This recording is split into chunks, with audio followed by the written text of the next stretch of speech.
Share the page. Right. Let's go to my post. Let's go to my page.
Way out, way out, Yankees making our way out, way out, way out, Yankees making our way out. I was blind, but now I see. Yankees making our way out. God's laws and statutes raising me. Yankees making our way out. Oh, way out, way out. Yankees making our way out, way out, way out. Yankees making our way out. Could have been dead, sleeping in my grave. Yankees making our way out. Yahweh's mercy, total yesterday. Yankees making our way out. Oh, way out, way out. Yankees making our way out. Oh, way out, way out. Yankees making our way out. Israel have fallen short in your sight. Open your eyes and see. Turn to Yah. Let's make it right.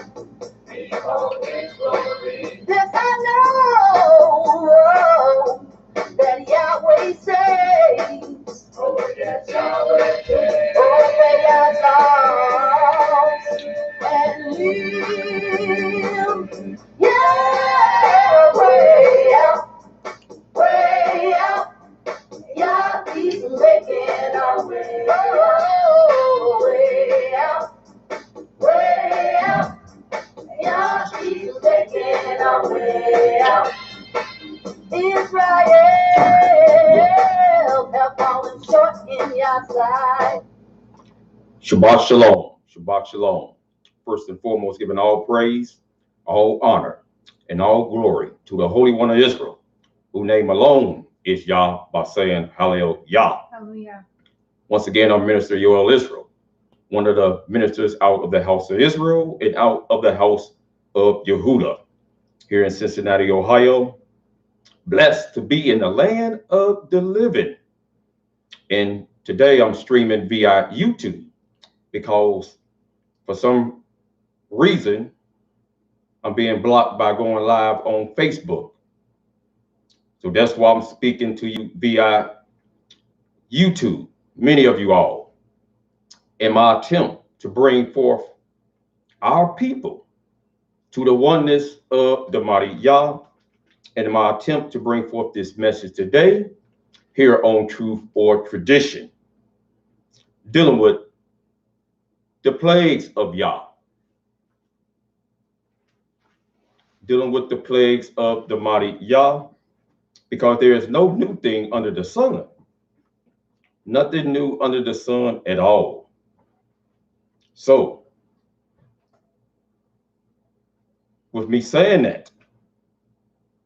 If anyone have any questions, any comments, any rebuttals at all, you could just call in area code 513-377-5815. And as I told all Israel, sooner or later, you're not going to be able to go on Facebook or any of these media outlets, YouTube, because it's going to be shut down, because they don't want Israel to be in communication with one another via any type of communication. So I'm letting you all know now. But today we're going to deal with the importance of being unified. And we're going to deal with the mark that all Israelites should have on them according to the Holy Scriptures. If you want to be saved, these marks are so important. They're so vital to our salvation as a nation, as so-called African Americans, so-called Muslims, Christians. If you don't have these marks, my brothers and sisters, then we're in deep, as they say, deep dung, real deep dung. So today I'm going to start off in the book of Psalms and giving praise and honor and glory to the mighty Yah. He says, "Oh, give unto Yah, for he is good. Give thanks unto Yah, for his mercy endures forever. Oh, give thanks unto the Elohim of Elohims, for his mercy endures forever. Oh, give thanks to the King of Kings, for his mercy endures forever. To him who alone does great wonders, for his mercy endures forever. To him by wisdom made the heavens, for his mercy endures forever. To him that stretched out the earth above the waters, for his mercy endures forever. To him that made great lights, for his mercy endures forever. The sun to rule by day, for his mercy endures forever. The moon and stars to rule by night, for his mercy endures forever. To him that smote Egypt and their firstborn, for his mercy endures forever, and brought out Israel from amongst them, for his mercy endures forever. With a strong hand and with a stretched out arm, for his mercy endures forever. To him which divided the sea of reeds into parts, for his mercy endures forever, and made Israel to pass through the midst of it, for his mercy endures forever. But overthrew Pharaoh and his host in the sea of reeds, for his mercy endures forever. To him which led his people through the wilderness, for his mercy endures forever. To him which smote great kings, for his mercy endures forever, and slew famous kings, for his mercy endures forever.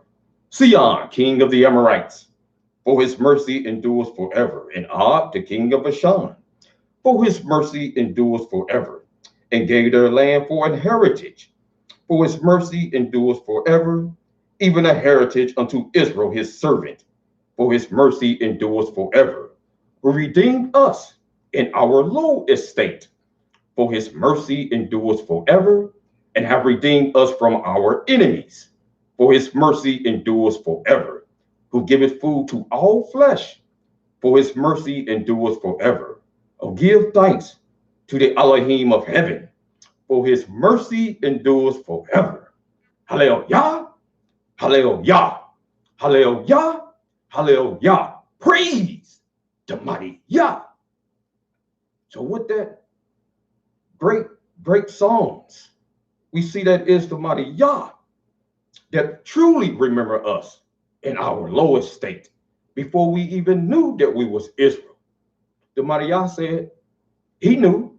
He said he knew you when you was in your mother's womb, before you even came forth. And although many Israelites, although we disagree on many different doctrines, but nevertheless, we all can be in total unity. We all can be one, realizing the fact that we are the true descendants of Abraham, Isaac and Jacob, or Abraham, Yitzchak, and Yaakov, Yah's chosen people, who the Most High scattered to the four corners of the earth, the so-called African American, black man and woman. You part of that chosen seed, of that family. So it's a great blessing. It's a great delight to give honor and glory to the mighty Yah. And how can I talk about the plagues without talking about the mighty Yah? For it is the Creator that sends out the plagues, that sends out the pestilence, that sends the sword, that sends the noisome beast. This is how Yah works. It's the mighty Yah that sends the whirlwinds forward. And he said, go and destroy. So today we're going to deal with Yah. We're going to glorify Yah and give Yah the honor. Because I'm seeing many Israelites talk about the pestilence, the plague, and they talking about that more than it is the mighty Yah. How can you talk about a plague and not talk about the Creator when it is the Creator that sends the plagues, that sends the sword, that sends the pestilence? And we're going to open up and we're going to understand why he does this. Why does the mighty Yah does this? And we're going to open up in the book of Deuteronomy, the 28th chapter. And as I said, if you just tuned in, I couldn't go live on my computer for some strange reason on Facebook to broadcast. So I have to broadcast via YouTube. So I hope you all share this, because this message is for the world, because they don't want this message to get out. The heathen are afraid. They are terrified of the truth getting out there. So I hope you all share this to our people today. But go to the book of Deuteronomy, the 28th chapter, and this message is for the nation and for the heathen as well. Go to the book of Deuteronomy, the 28th chapter. Deuteronomy, the 28th chapter. We're going to start reading, and we're going to understand why. Deuteronomy, the 28th chapter, because I hear many Israelites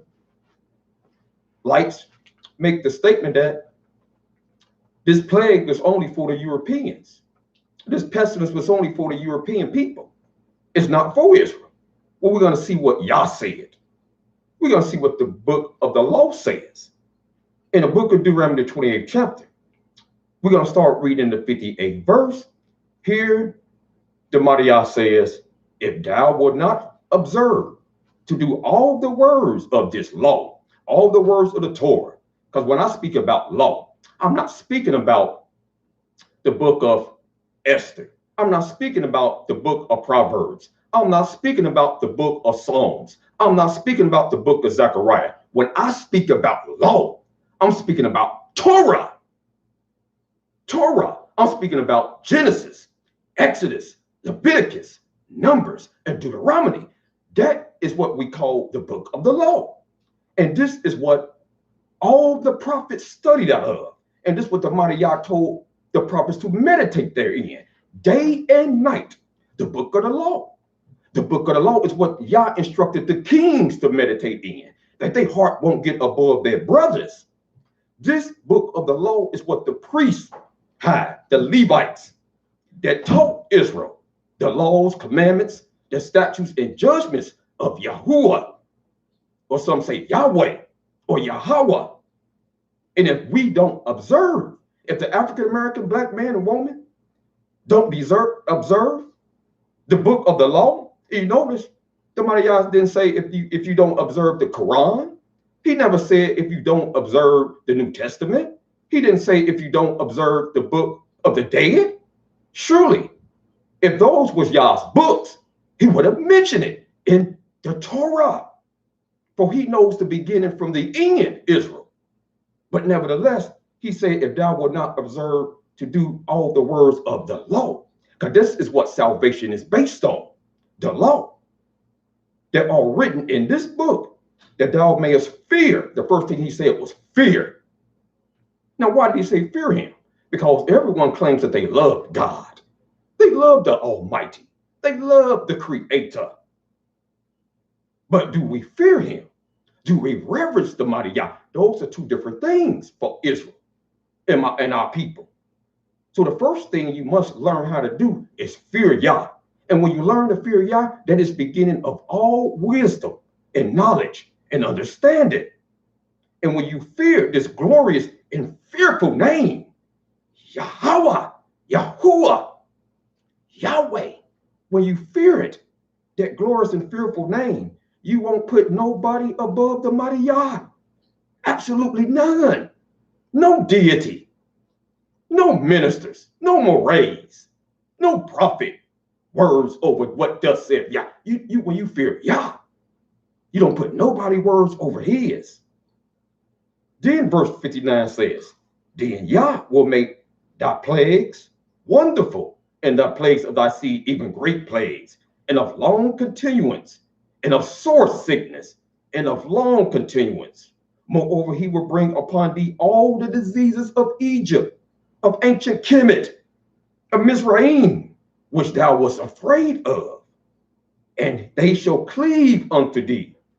Also every sickness and every plague which is not written in the book of this law, deal with Yahweh, bring upon thee until thou be destroyed. So the mighty Yah says in the book of the law, he will bring plagues and sicknesses up on Israel, up on the black man and woman. That's not even written in the book of the law. And there are many plagues and sicknesses. And why is he bringing these things on our people? Because our people refuse to do Torah law. They refuse to hearken unto Yah. And the mighty Yah said, we are a stiff-necked, rebellious people. We refuse to do the law. We refuse to unite and come together and do what he said. Gather yourselves together, O nation not desired. We refuse. We are rebellious. Rebellious. And then the mighty Yah said in the book of Ezekiel, the 14th chapter, because he said he's going to bring these upon Israel. But not only did he say he's going to bring upon Israel, his chosen seed, he said he's going to bring it upon the nations. The nations. And in Ezekiel, the 14th chapter, so this plague, this so-called virus, Israel's not going to escape it, nor the heathens not going to escape it. And this is what mighty Yah said in Ezekiel 14, verse 12. He said, the word of Yah came again to me, saying, son of man, when the land break my law, when the land sinneth against me. Now, we were not under the law of Yah. How could you sin? If you're not under the law of Yah, how can we sin? Because according even to the New Testament, it says sin is the transgression of the law. And we only have one lawgiver, and that is the mighty Yah. And when the land sinned against Yah, but I thought Israel was the only people that was given the laws. No, you're wrong. I thought Israel was the only one that was told not to commit homosexuality. I thought Israelites was the only people that was told don't eat blood. I thought Israel was the only people that was told don't murder your brother. No, these laws was in the book of Bereshit. Don't eat blood meat with blood in it. Don't shed innocent blood. Don't eat mingled seed, fruits without seeds in them. This was in the creation. In the book of Bereshit, folks, before the nation of Israel was even born. The nations had to live by certain laws, certain morals. And any nation that is not governed by morals, by laws, you only have anarchy. You will only have chaos. You will have all type of unrest and bedlam. So in Ezekiel the 14th chapter, the mighty Yah said, when the land sinneth against me by trespassing grievously, and oh, they have trespassed grievously, the United States, this land that we're in today, they transgress so grievously that they open up abortion clinics and allow more young black babies to get aborted than AIDS put together, than cancer cases put together. Then you can take all of the diseases put together, they won't even come close to abortions of young black mothers. Do y'all hear what I said? You can put all of it together. Cancer, diabetes, AIDS, you name it, all the diseases, and they won't outnumber abortions that's done in the so-called African-American people because they always wanted to destroy the fruit of the womb of the black mother, of the Ima. So there goes maybe another prophet gone. Another prophetess gone. Didn't even come out of the womb. They gone. They gone. And the Almighty Yah said, when the land trespassed grievously, we in a land that it's the law of the land for two men to get married. It's a law of the land for two women to get married. That's the law. And if you speak out against it in Hollywood, you won't work no more. And you speak out in a view of any person in the limelight, whether you a singer in media, whatever you in Hollywood, it'd be very difficult for you to get a job. You get a job, they blackball you just for speaking out against wickedness. So you can't serve two masters. You're either going to serve Yah or you're going to serve man. And most of our people chose to serve that gravy train. They want that dollar. So they have played a part of homosexuality, or play those roles of women laying in the bed with women and men, and they say, oh, it's just acting. It's just acting. Oh, we wish to act out wickedness and evil? Where do you read that in the scriptures? When we act out wickedness and portray wickedness, saying, oh, it was a job. It was my occupation. You don't know the Mighty Yah. And the Mighty Yah said he will send famine upon the land when the land sinneth against him. And in verse 19, he said, or if I send a pestilence, if I send a coronavirus, if I send Ebola, if I send malaria, if I send a pestilence into that land and pour out my fury upon it in blood to cut off from it man and beast. So it's the Mighty Yah that sends the pestilence. And whether you want to give credit, when you want to say that it was the white man that did it, it was the United States or China that started this virus, well, who allowed it? Surely it was the Mighty Yah. It was the Mighty Yah. Can any evil be done in the city and Yah is not done it? Can it be any evil in the city and Yah have not done it? The Creator said, I'm the God of good and evil. I'm the Elohim of good and evil. And when you examine the plagues, let's go back to Exodus, the 12th chapter. And let me ask Israel, do you all know the plagues that Yah brought upon ancient Kemet? Without reading the book, do you know them? Can you name them? All the plagues that Yah brought, from the first to the last. But I bet you we know the whole offensive line of the Bengals. We know who the receiver is or play for the Bengals. We know who the quarterback is on our football teams in our different states. We know their names. We know who the head coaches is. But we don't even know. We can't even name the 12 tribes of Israel. We can't even name the plagues that Yah brought on Kemet. And that's sad. Because our priorities are in the wrong direction. We should know all these things. So it's incumbent upon our people, my African-American brothers and sisters, to get out the Quran, get out to the Book of the Dead, and read the Torah. Read from Genesis. Go from Genesis. After you learn Genesis, go to Exodus, go to Numbers, Leviticus, and Deuteronomy. Because this is what your salvation is based on. And if you've been waiting to die to go up in heaven, you can forget about that. Yah, the Creator, never promised to take anybody to heaven in the Bible. In the book, nowhere. So get out of them churches. And I'm glad because Yah put the church got a padlock on them today. And that's done by the Mighty Yah. He said, I'm going to execute judgment on all the gods of the land. And the Mighty Yah's name is not Jesus. That's the name of a deity. And of course, I have to say that so you can learn. Because we have a law in the book of Exodus, the 23rd chapter, the 13th verse. You can read it. It says, in all things that I have said unto you, O children of Israel, I want you to be circumspect, that you don't make no mention of the names of other gods. So the Mighty Yah, the Creator, don't want us mention the names of the other gods. But of course, what did the heathen do? He named all the days of the week after pagan or Greek deities. The Creator didn't get names to the days of the week. All your months are named after Greek or Roman gods. The Creator only gave Israel, his chosen seed, only 1 month that he named. And that was the month of Abib. And that's the month that we came out of Mizraim, or ancient Egypt, the month of Abib, which corresponds to March or April. That's where the new year will fall in, sometime around that season, around March or April. And of course, our new year has already begun for Israel, for the Israelites. Our new year don't begin in January. That's the heathen. And the Creator told us, don't learn the ways of the heathen. So, with that being said, the Creator told us, don't make names of other gods.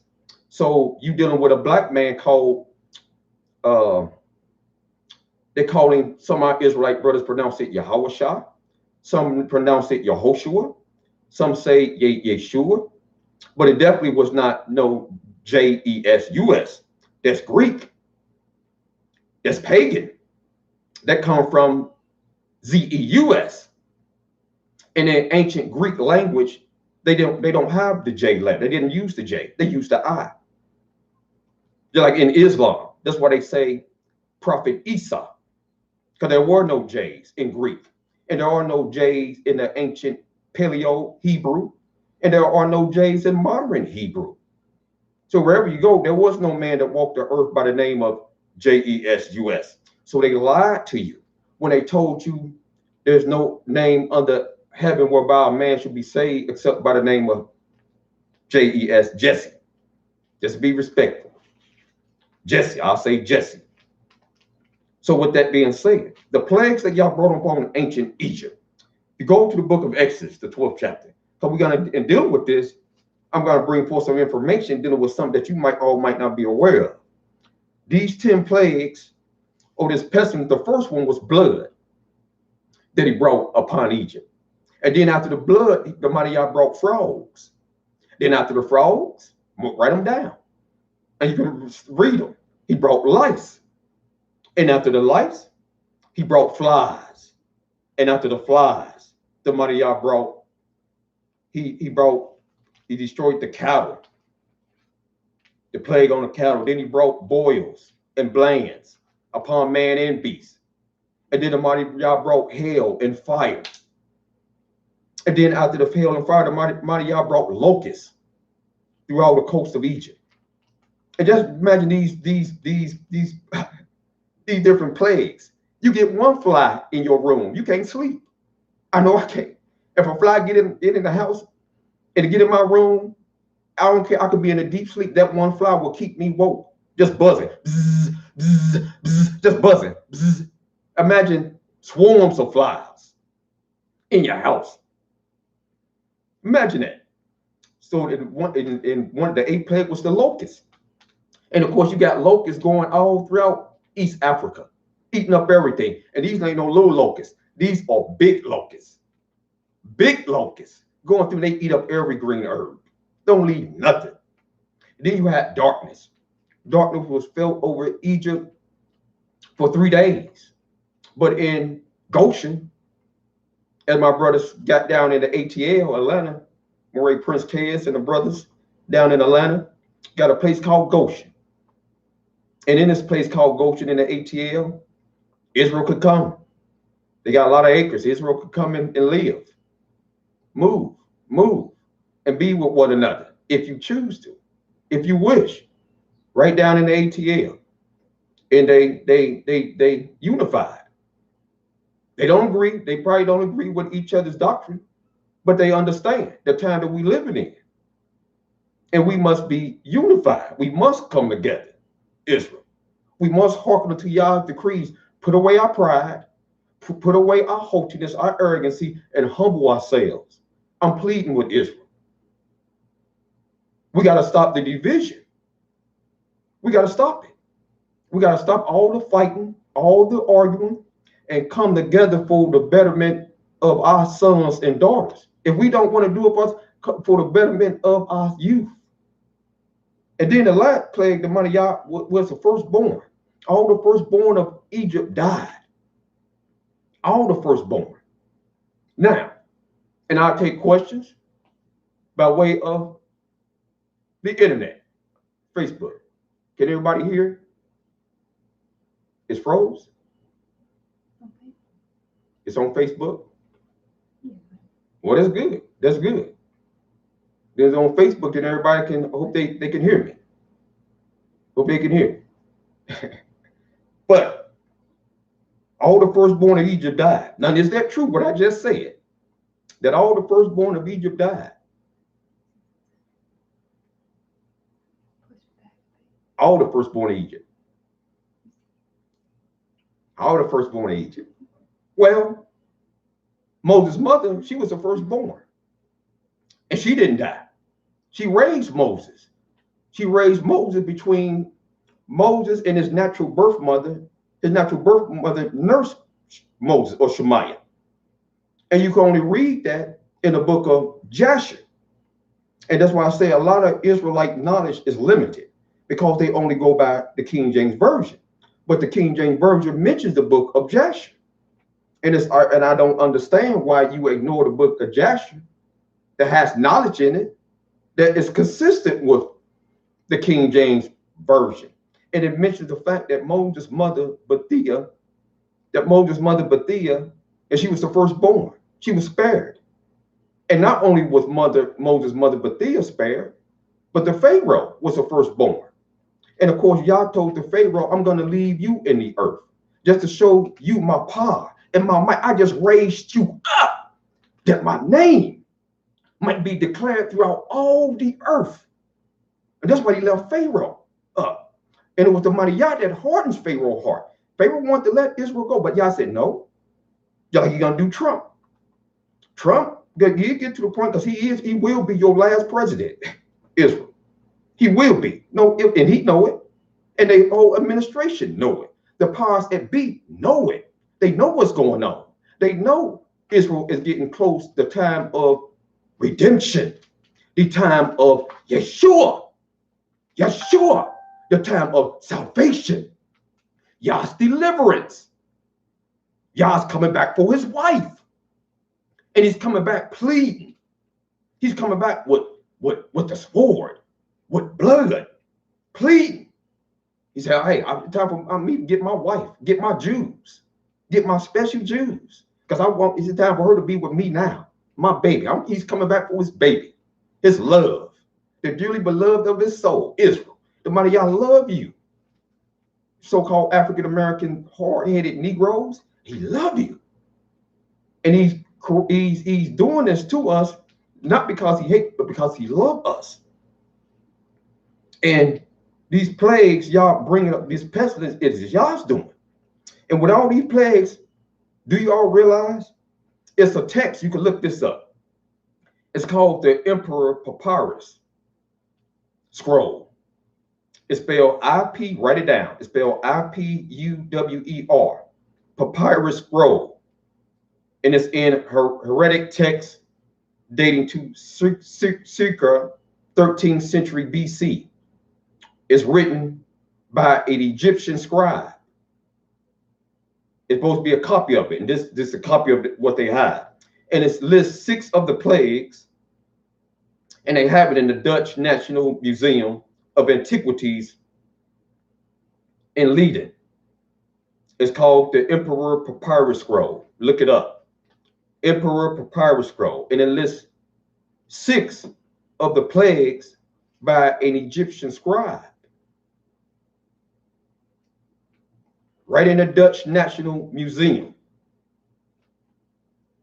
And this is what they have on record. They got a lot of things in London and in a British museum dealing with Israel, dealing with artifacts. You got the Moabite stone, you got all types of things showing that the Creator is real. You got the Hezekiah seal. And of course, a lot of atheists and a lot of Kemetic brothers and sisters they ignore these things. And I don't know why. Because when I study, I don't study biasly. I study very objectively. I listen to all sides. I listen to what my Kemetic brothers say. I listen to what my Muslim brothers say. I listen to what Christian ministers say. And if they're saying something that's true, I acknowledge it. But the problem is a lot of people that's outside of Israel, They don't like to acknowledge Yah.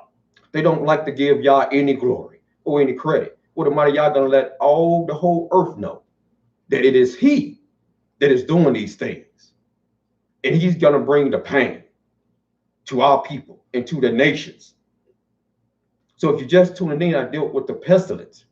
Then Yah said in Deuteronomy 28th chapter, the 60 verse 61, because Israel would not be obedient to His law. And the mighty Yah said, I'm gonna bring these plagues. I'm gonna bring these pestilence. And some of them, let me just name, and he said some that's not even written in the book of the law. You got what they call tuberculosis, you got measles, you got hepatitis A, you got malaria, you got rabies, you got chicken pox.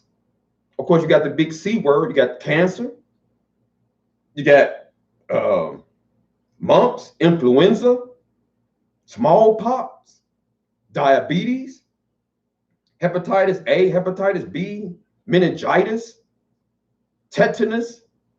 You got scabies. I never even heard of scabies. You got something called scabies that deal with your blood. It's a blood disease. You got Lyme disease. You got yellow fever. All these things is plagues, pestilence, due to our disobedience. Now, what do I mean due to our disobedience? Due to our rebelliousness. And a lot of us got diabetes, and that's hereditary.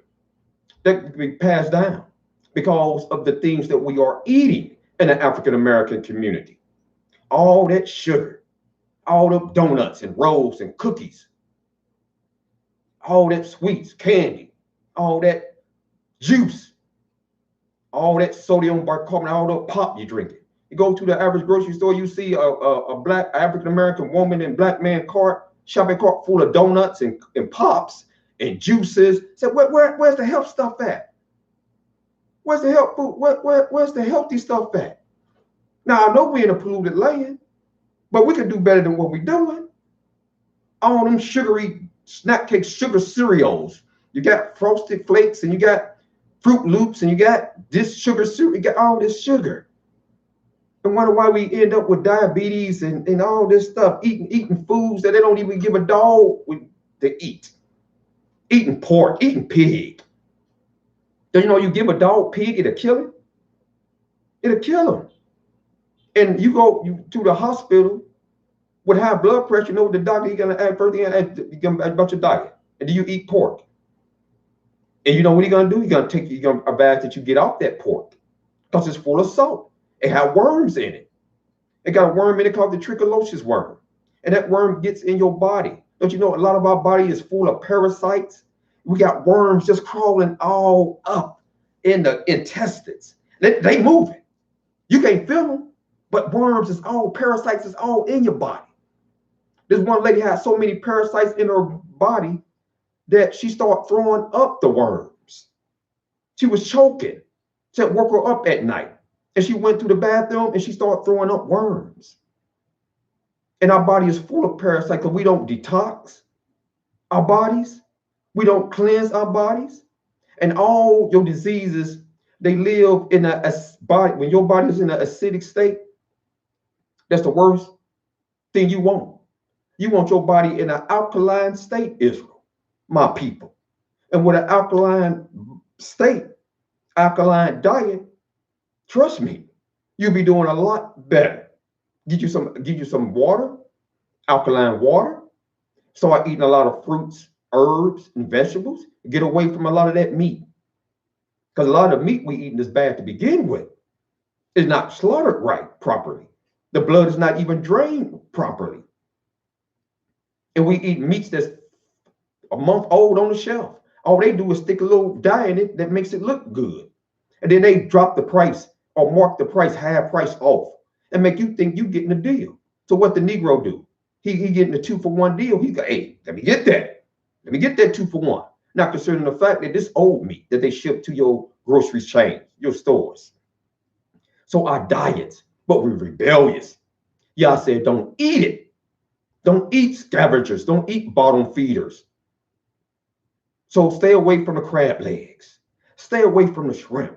Stay away from the oysters and lobsters. Stay away from the pig. Now, of course, In other religious books, you can eat these things, but not so with the Creator. Creator, because we are a unique and special people. He said, I don't want you eat these bottom feeders, because you are a holy people. I have separated you from other people. I separated you, baby.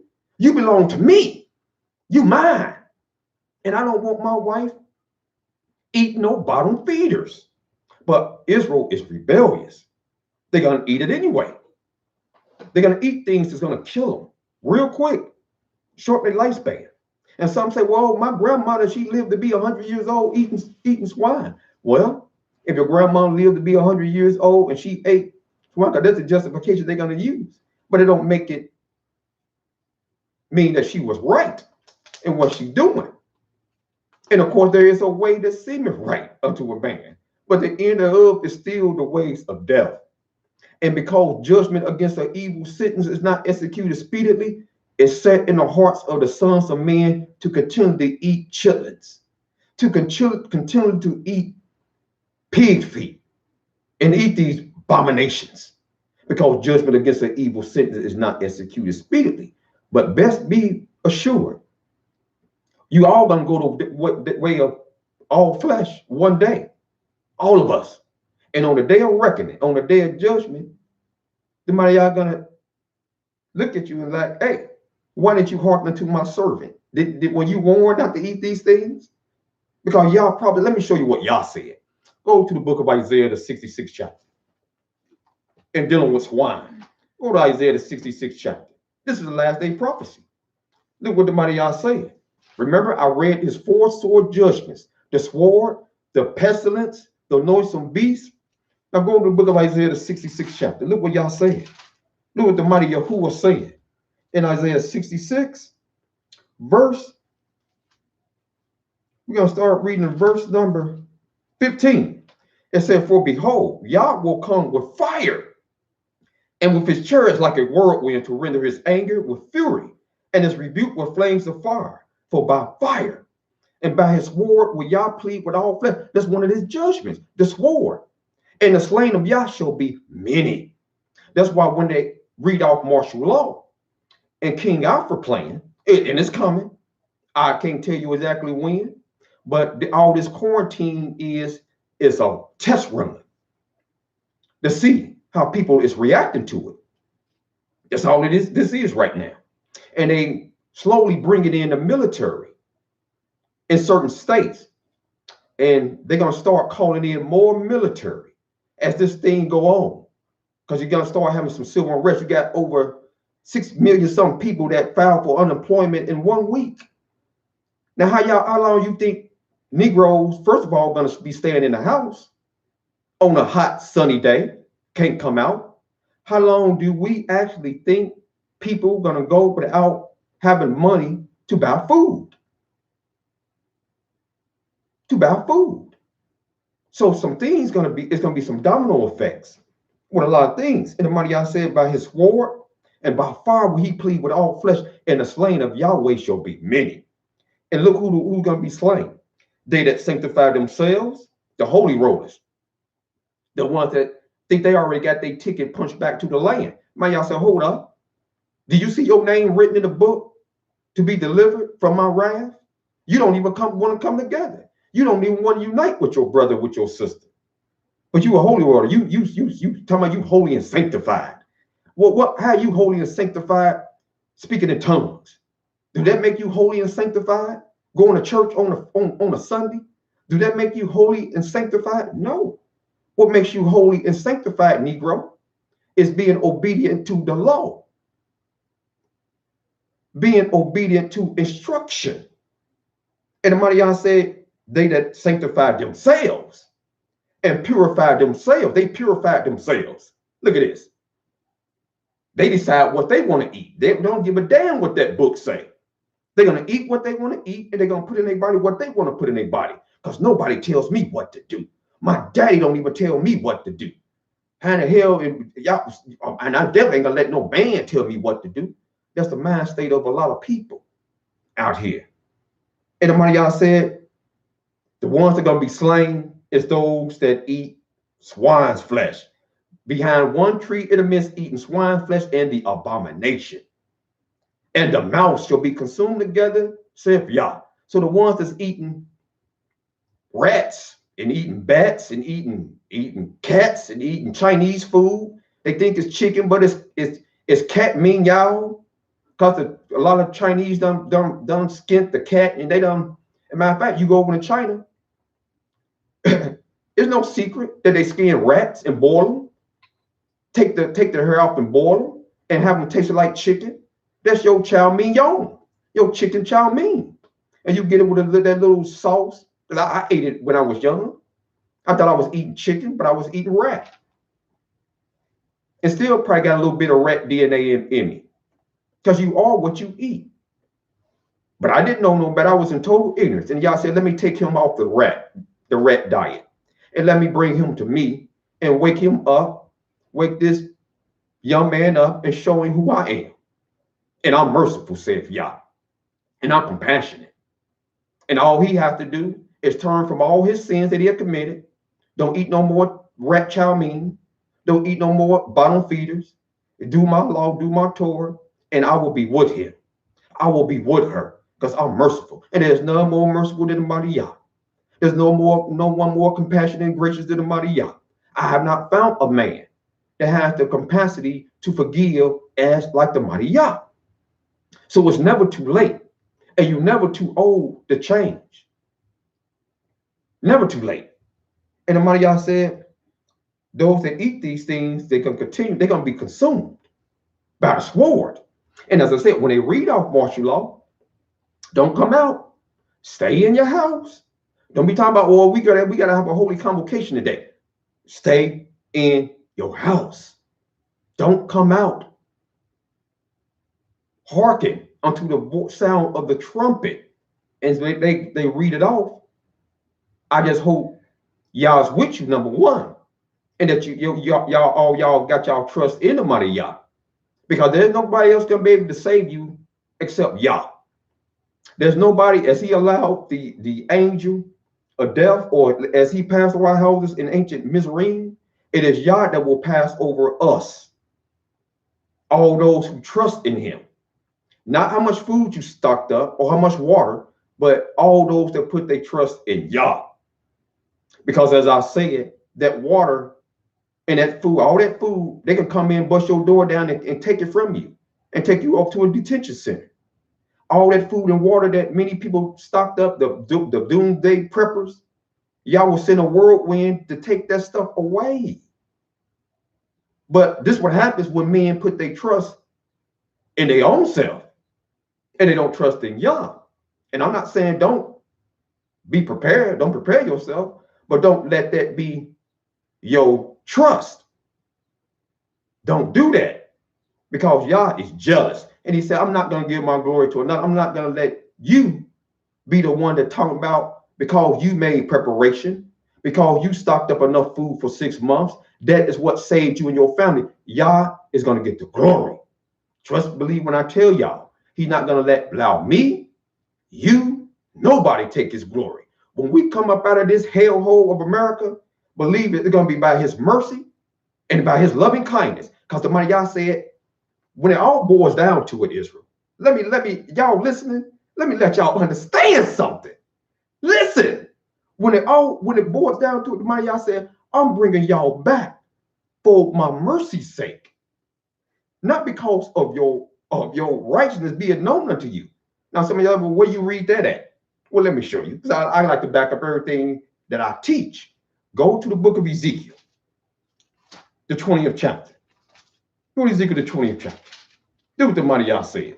This is why I always teach about mercy and loving mercy and showing one another mercy. Because the mighty Yah said, with the merciful, I will show myself merciful. Now look what he said in the book of Ezekiel, the 36th chapter. Go to Ezekiel chapter 36. Do what the mighty Yah said.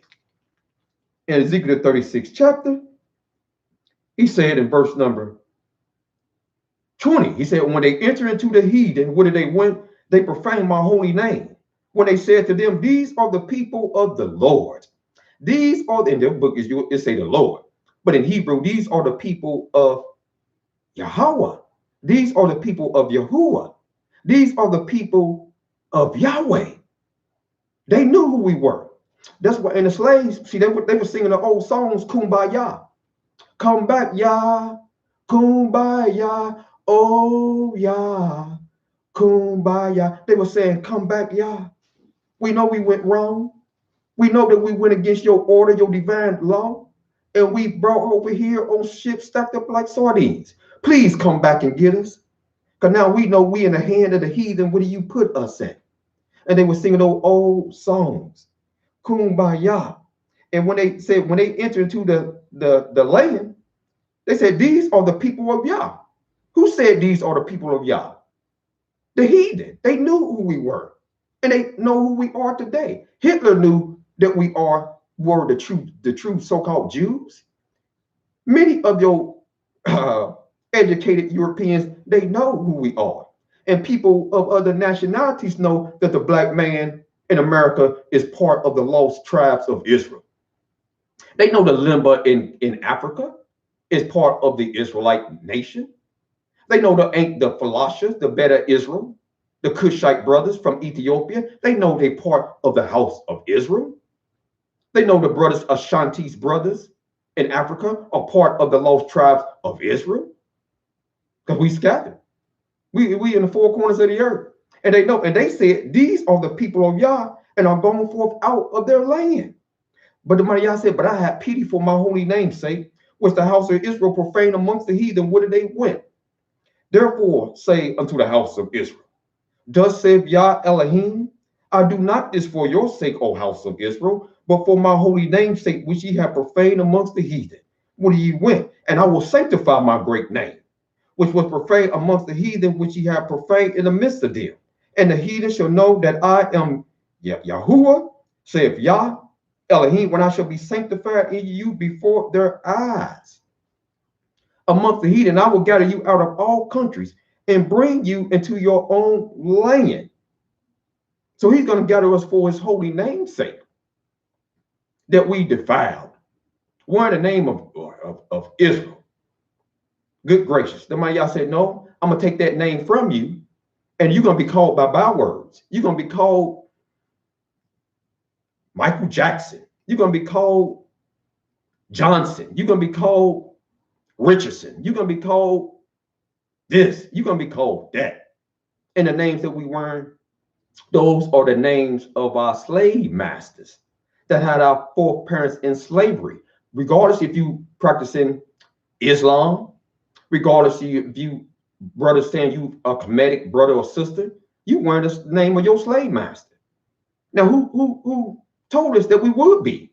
The Maria. None of your gods of Egypt told y'all these things. You got a God of every day of the year in Egypt. None of them prophesied of these things.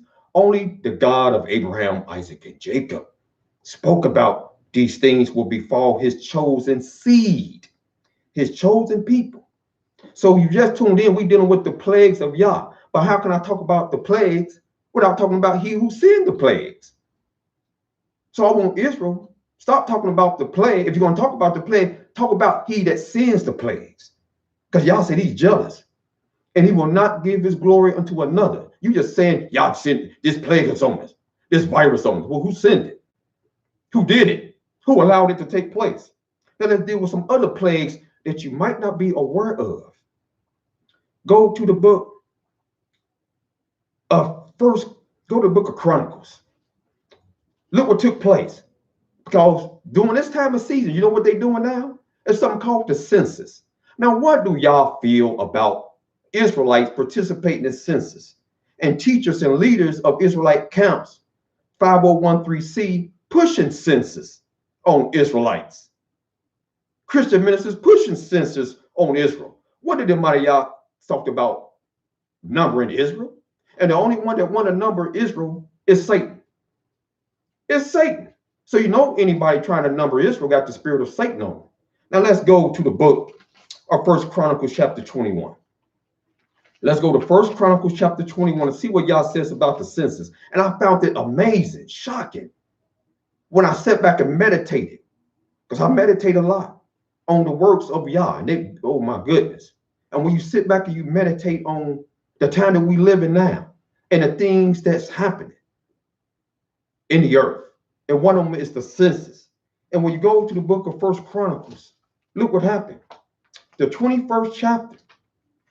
And of course, they're going to tell you, you know, participate in it. Because this is going to help your schools. It's going to help your roads get built. All this money that your neighborhood will receive if you only participate and let us know how many people you have in your house. Because when we implement martial law, the troops will know how many people is in there.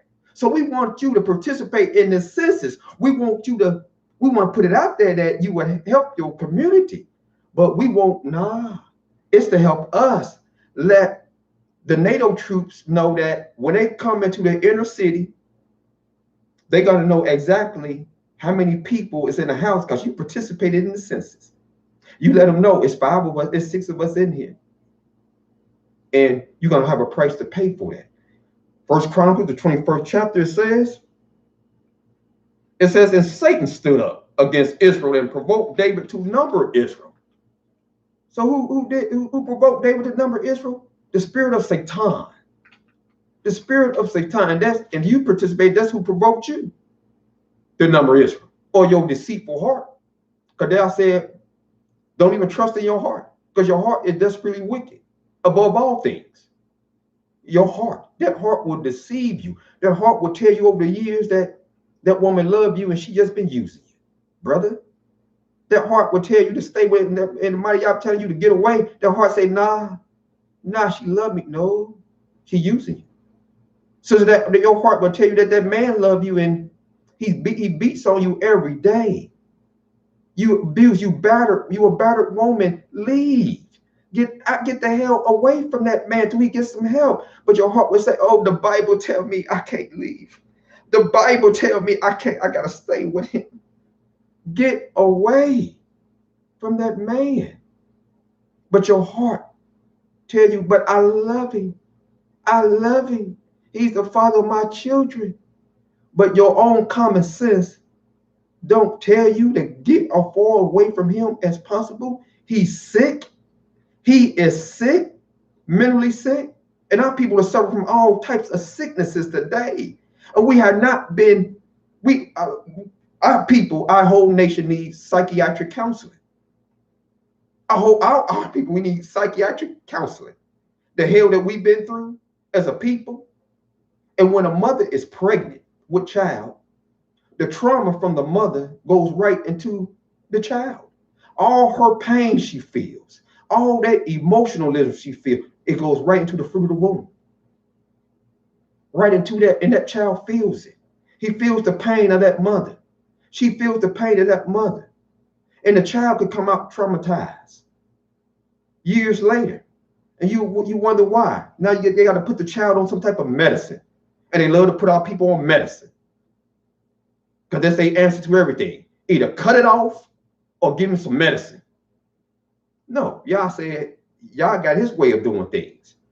And it's called herbs. He got herbs for all type of illnesses. But you gotta have the knowledge on what to use of what herbs for. You gotta have the knowledge of that. But right here, the only one that will provoke a man to do this is Satan. Look what happened. I'm an expedite, and David told Joab, to the rulers of the people, go number Israel from Beersheba even to Dan, and bring the number of them to me that I may know it. And Joab answered, Yahweh make this people 100 times so many more as they be. But my master, the king, and you know who else numbered Israel who was in Egypt? How did they know who was more and mightier than them? If they didn't number us, if they didn't take a census.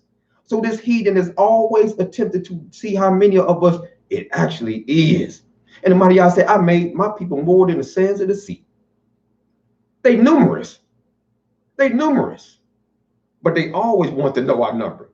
And he said, look what Joab said.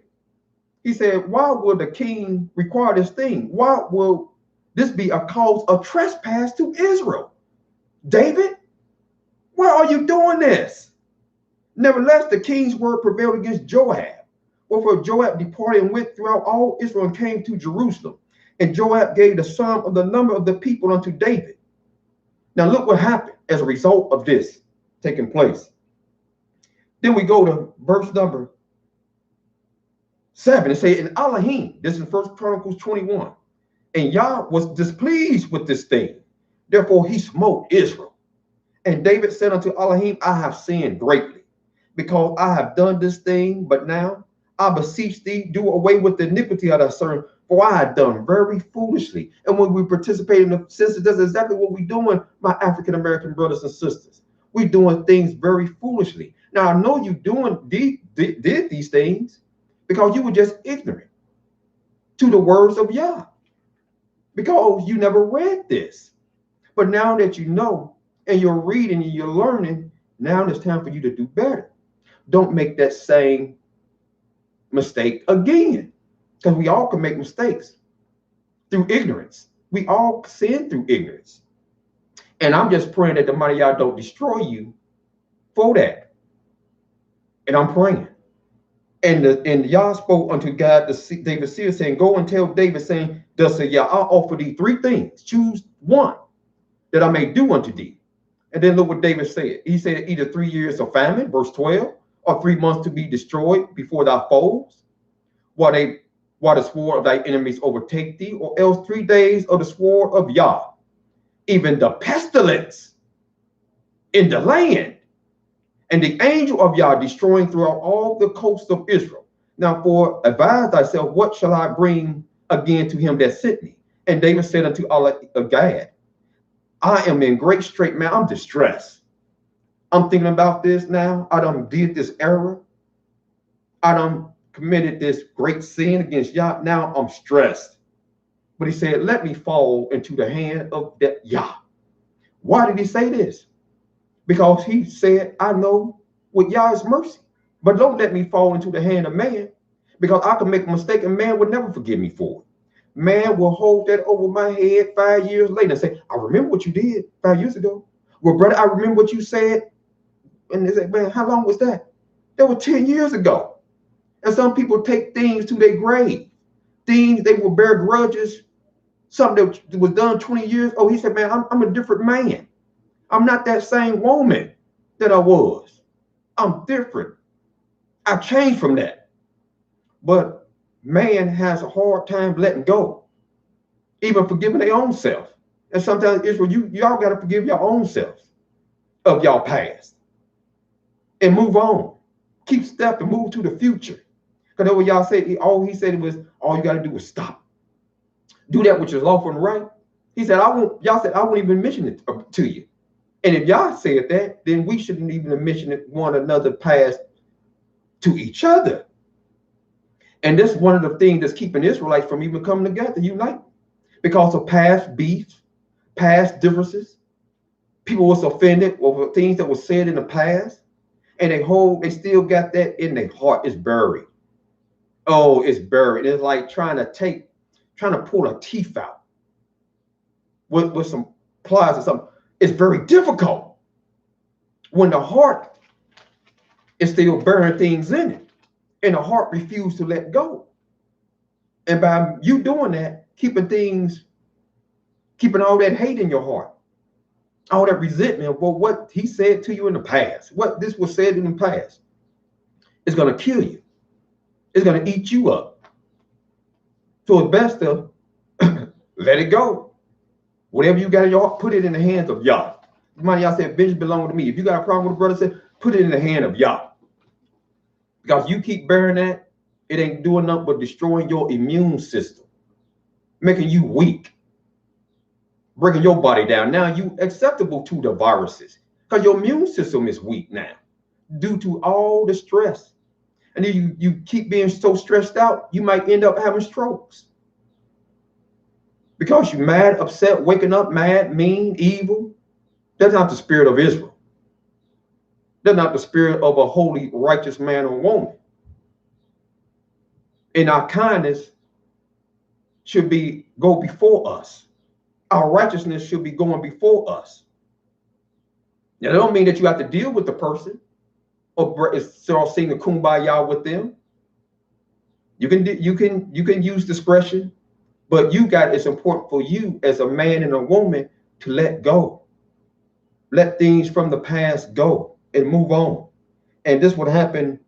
And David said, let me fall into the hand of Yah, for he's merciful. And verse 14 said, so Yah sent pestilence upon Israel. And there fell of Israel 70,000 men. 70,000 men died in the pestilence, all because of the census that David took. Now ain't that something? 70,000? And don't you know they ordered over 100,000 more, FEMA ordered over 100,000 more body bags, because they said this virus ain't even reached its peak. It ain't even reached its peak. Good gracious. And they trying to implement a 6 feet distance for you to stay away from other people because they could be carriers of it. And they're trying to tell Israel and the African-American people to keep your distance. Don't be assembling with a lot of y'all in groups. But Israel think that stuff don't stink. They think stuff don't happen to them. And I done talked with Israelite. I know people who got African-American family members who done died. Now, some of y'all say, well, it's coming from a 5G towers. I don't know. I can't say that. Wherever it's coming from, whether it's done by the 5G towers, you want to say, or done COVID-19 is the truth. All I see and know is people is dying.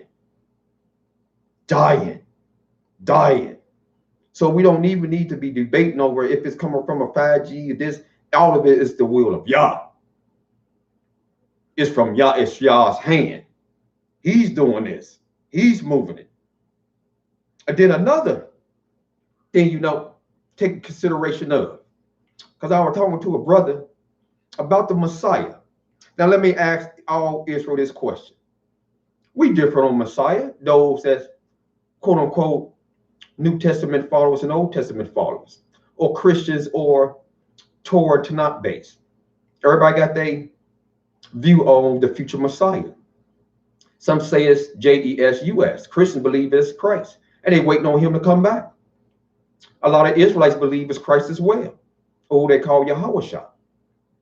Well, let me pose this question to all Christians, all Muslims, and all Israelites when it comes to the Messiah. Did we not know that the Creator, Yahweh, the mighty Yahweh said that he will plague all people that reject his Messiah? Do we know that? That is recorded in the Holy Scriptures? Let me show you all another pestilence and plague that the Creator said he will send out for people that hate his Messiah.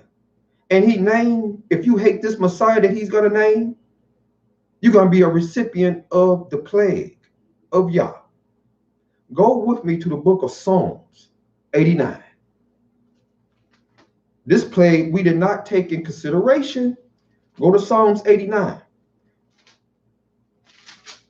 Follow with me and see if I'm adding anything to the text. Psalms 89. Look what it says in Psalms, the 89th chapter. I'm going to start reading in verse number 17. It says, for thou art the glory of their strength, and in thy favor our horn shall be exalted. For Yahweh is our defense, and the Holy One of Israel is our king. Then thou spokest in vision to thy Holy One. So the big Holy One spoke in vision to his little Holy One. And look what he said. He said, I have laid help upon one that is mighty. I have exalted one chosen out of the people. I chose Shiloh. I chose him. He's chosen. He's the one that I chose out of all Israel, out of all the tribes. And look what he said. He said, I have found David, my servant. With my holy oil have I anointed him, Shiloh, David, my servant, the leader, the commander, the witness, the prince, the future king, Messiah of Israel, with whom my hand shall be established. My arm also shall strengthen him. The enemy shall not exact upon him, nor the son of wickedness afflict him. And I will beat down his foes before his face. And what? What did y'all say next? And plague them that hate him. So all of the people out there that hate David coming back and being the future Messiah, the man y'all say, I'm gonna plague them. Some I might cause to have heart attacks. Some I might call to be recipient of this virus, this corona. Some I might call malaria to fall upon them, or they might be Ebola virus may come upon them. I'm gonna plague them because they hate David. And if they hate David, they hate me. Because I'm the one that said I'm gonna send David to be the king, to be the future prince. Out of all the sons of David, Yah never said one word about any of his sons coming back to be king, coming back to be the ruler over Israel. And I'll just go to one prophecy about this future king in the book of Ezekiel, the 36th chapter, because the mouth of Yahuwah has spoken it in Ezekiel, the 36th chapter. And for years, we've been waiting on the Christ of the New Testament to come back. But no, it ain't him. It ain't Haile Selassie, my Rastafarian brothers. It's not Master Farad Muhammad, my Muslim brothers. It's David. And in Ezekiel, the 36th chapter, the 37th chapter, look what he's saying. And I'm going to read 2 verses. Ezekiel chapter 37. Now, this is a lie, or is this the truth? In Ezekiel chapter 37, look what the mighty Yah said about this future anointed, this future king, this future Messiah. It's so beautiful. You got to shout or scream for joy. This future Messiah, if you don't accept him, you're going to be plagued. In Ezekiel 37th chapter, the 24th verse, he said, and David, my servant, shall be king over them. Now, this was prophesied several hundred years after David is already dead. But nevertheless, the prophet Ezekiel said that David, through the mouth of Yah, my servant, shall be king over them. And they shall all have one shepherd, and they shall also walk in my judgments and observe my statutes and do them. And they shall dwell in the land that I have given unto Jacob, my servant, wherein your fathers have dwelt, and they shall dwell therein, even they and their children and their children's children forever. And my servant Dawid, not Haile Selassie, not Master Farad Muhammad, not Yahushua, my servant David shall be their prince forever. And if you hate this man, even the thought of him coming back to be the king over Israel, you're going to be plagued. You will not make it back home to Jerusalem. Your carcass, your rotten, stinking body will die in the hellholes of North America. Your rotten, dead body will die in the wilderness. You will not enter into the land of Israel because the mouth of Yah has spoken it.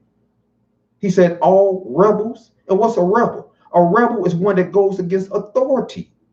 A rebel is one that he can't humble himself and admit that he's wrong and give glory to the king and say, you right, I'm just wrong. Let me back up. Let me back up. I'm wrong, king. I'm wrong. You right, Yah, because you don't lie. But I will have men and women tell me, Yah is a liar. They will say, this is not true, what I just read. They will make up stuff. And you will have to make up stuff. You will have to add to the word of the text. You will have to call Yah a liar. Because that's exactly what you would do in an attempt to go anywhere else and try to prove what I just read is wrong. And not only did Ezekiel say this, Jeremiah said the same thing. Hosea chapter 3, verse 4 and 5 said the same thing. Isaiah chapter 55, verse 3 to 5 said the same thing. You just read in Psalms 89. In Psalms 89, he said, I'm going to make David higher than all the kings of the earth. I will make him my firstborn. He shall cry unto me, Abba, Abba. And Yah will say, yeah, I'm here, my son. I give you total dominion. You're going to rule the earth with a rod of iron. And don't y'all know? I might shock you with this. David is being raised up as I speak. He's been raised up right now as I speak. Because this is the time of Yaakov's trouble that you in. You in it. It ain't no turning back. The pain is only going to get worse. For that woman travailing with child, that's how our deliverance is going to come according to prophecy. So it's only going to get worse. The violence is going to get worse. And all knees will be weak, and all hands will be feeble. Because the amount of y'all looking for Israel to come down real low and humble themselves. So this is another plague. And if you expecting to escape the wrath of Yah, if you don't have certain marks, you won't be saved. You're not going to make it up out of here.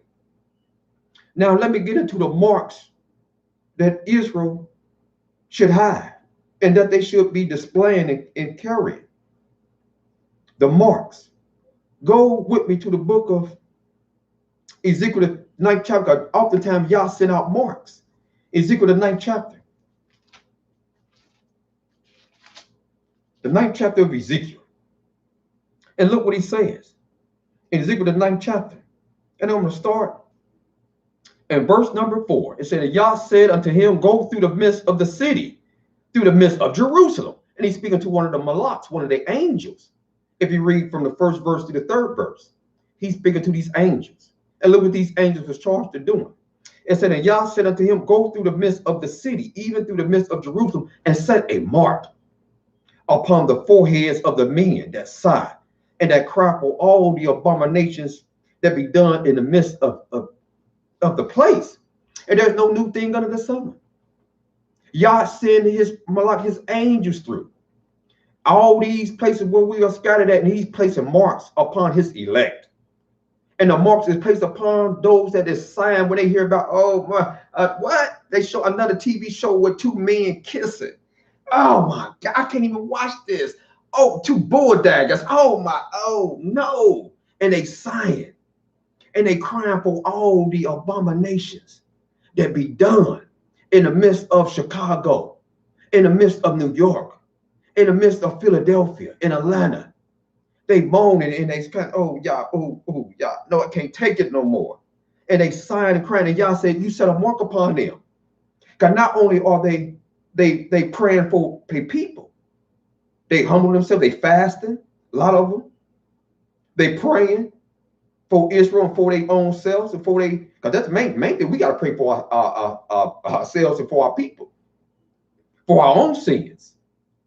We got to pray for our own sins, and that we be right with Yah. And we got to pray for our people, and they can be sighing and crying. And Yah said to the others, he said, in my hearing, go ye after him through the city and smite. Let not your eyes spare, neither have ye pity. Slay utterly old. That's why with this virus, or you call it, whatever you say, whatever y'all want to call it, 5G, whatever it is. The mighty Yah said, slay utterly. He told the angel, slay utterly old and young, both maids and little children. So the children not going to escape. The old folks not going to escape. Because you're a woman, you're not going to escape. He said, but come not near any man upon whom is the mark. Then they begin at the ancient. Why did they begin at the ancient, the elders? Because the elders, they was hard-headed. A lot of them didn't want to humble themselves. They were too stuck in their ways. And when you get older, that often happens. You get stuck in your ways and you refuse to change. You refuse to. So Yah always starts with the ancients. He starts with the leaders of the people, because the leaders of the people is causing Israelites to err. A lot of these leaders in these camps is causing Israelites to err. These camps. And you don't have to be in a camp to serve Yah. Let me say that again. You do not have to be in a camp to serve the mighty Yah. In a lot of these camps, they causing Israelites to err, to go astray. Not all of them, but a lot of them, they are. And the mighty Yah said, you start at the sanctuary. That's why these sanctuaries are going to be closed down. These meeting places are going to be closed down because y'all sick of it. He's tired of it. He done closed down the Christian churches, the Muslim mosques. Now Israel is still gathering. What you think y'all going to do? You think you're going to allow them to be open? No. They're going to be closed down too. They're going to be closed down just as well. And he said, begin at the ancient men. And this would happen. But let's see the mark. That if you don't have these marks, oh boy, it's going to be, oh boy. I won't say I'm not Yah. I won't play judge and say that he won't show you mercy. But let's see the marks that all Israelites should have. Go to the book of Genesis. Genesis, the 17th chapter. This is the mark. Now, the interesting thing about this mark, certain Bibles speak against this mark. Certain men speak against this mark. Let me be specific. One man is called the Apostle Paul. He speaks against this mark, the New Testament, because Christianity in its whole speak against this mark. Because there is no Christian church that teaches that the black males must be circumcised in the flesh. And that is one of the marks that all Israelite males should have. It is the everlasting mark. It is the everlasting covenant, a sign to let you know that you is part of the household family of Abraham, Isaac, and Jacob. And I'll read it in Genesis 17th chapter, the 7th verse. The mighty Yah said, and I will establish my covenant between me and thee. He's speaking to Abraham. And thy seed after thee in their generations for an everlasting covenant to be a God unto thee, Abraham. Not Ishmael, not Edom, not Esau, not the Ashkenazis. Y'all not talking about them. He's talking about this everlasting covenant that he established with Israel, Abraham, Isaac, and Jacob, our forefathers, your forefathers, my people, my African-American brothers and sisters. Now, let me say this. Around Passover, they oftentimes show the movie The Ten Commandments with Charleston, what his name is, playing Moses. And that was our people that you watch it. They just had white actors playing those roles. But Moses was a black man, a dark hue. All the Israelites was a dark hue. So when you're looking at this TV show that's going to be showing real soon called The Ten Commandments, you're dealing with your people. So picture all those people being people of color.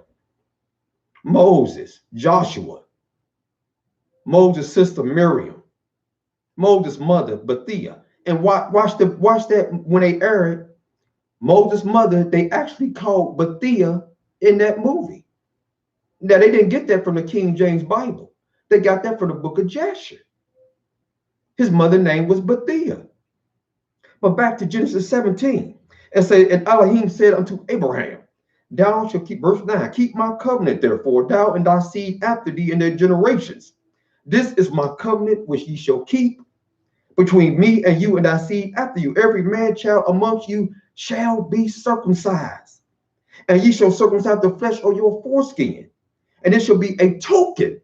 It's a sign of the covenant, the agreement between our fathers and us. And he that is 8 days old shall be circumcised amongst you. He's speaking about the seed of Abraham, Isaac, and Jacob. That's why our people kept circumcision in ancient Kemet, because it was an everlasting covenant. All Yah's covenants are everlasting. They're not for one dispensation of time. They forever. The rainbow, what they call the bow in the sky, that's an everlasting covenant. And you see it when it rains, because Yah does not lie. His covenants are forever, and circumcision is one. Now, this is for all males. Now, what about the women? Well, you're supposed to be circumcised as well. But the only difference is you are to be circumcised in your heart. And all Israel, men and women, are supposed to be circumcised in the heart. If you turn to the book of, go with me to the book of Deuteronomy. Deuteronomy around the, let's go to Deuteronomy, the 15th chapter. The 10th chapter of Deuteronomy. Go to Deuteronomy chapter 10. And this is what y'all saying. In Deuteronomy the 10th chapter, the 15th verse, it says, only Yah had a delight in thy fathers to love them, and he chose their seed after them, not Esau. Even you above all people, as it is this day. Circumcise therefore the foreskin of your heart, and be no more rebellious, be no more stiff-necked. And we have to circumcise our heart. We have to do that. And that takes being humble. That takes, as a teacher, admit that you don't know everything. That takes, as a teacher, admit that you're wrong. And when you're wrong, coming before the people and start correcting bad teachings that you once taught and say, oh, I don't teach that no more. Let me correct that before the public. I taught it before the public and it was wrong and I found out. That's why, Brother Yoel, I'm one that tells all Israel, if I'm wrong in what I'm teaching, if what I'm lining up is not lined up with Paleo Hebrew or even modern Hebrew, call in and correct me so I could change. Because I have no problem changing what I teach because I'm not Yah and I don't know everything. But a lot of your teachers will project that they do know everything and you can't even challenge them on what they're teaching. You better dare not challenge them on what they teach. You're gonna be, oh boy, you're either gonna be a scorner, you're gonna be put out the class. But that's what happened with a lot of camps, and the way camps is run is not ran out from the fear of Yah. A lot of these camps and the teachers of these camps, the leaders, they done made themselves gods. If you ain't learning it from this camp, you can't learn it from nobody else. Can't get no more arrogant than that. Can't get no more haughty than that. And y'all don't work with men like that. You got a teacher that can't admit that he's wrong, you get out of there. You get out of there because y'all not going to work with them. He's only going to work with the meek and the humble and those of a contrite heart and a contrite spirit. That's who y'all work with. You don't work with haughty people and arrogant people. Because I told all Israel some things that I used to teach, I don't teach no more. I was wrong. I was wrong.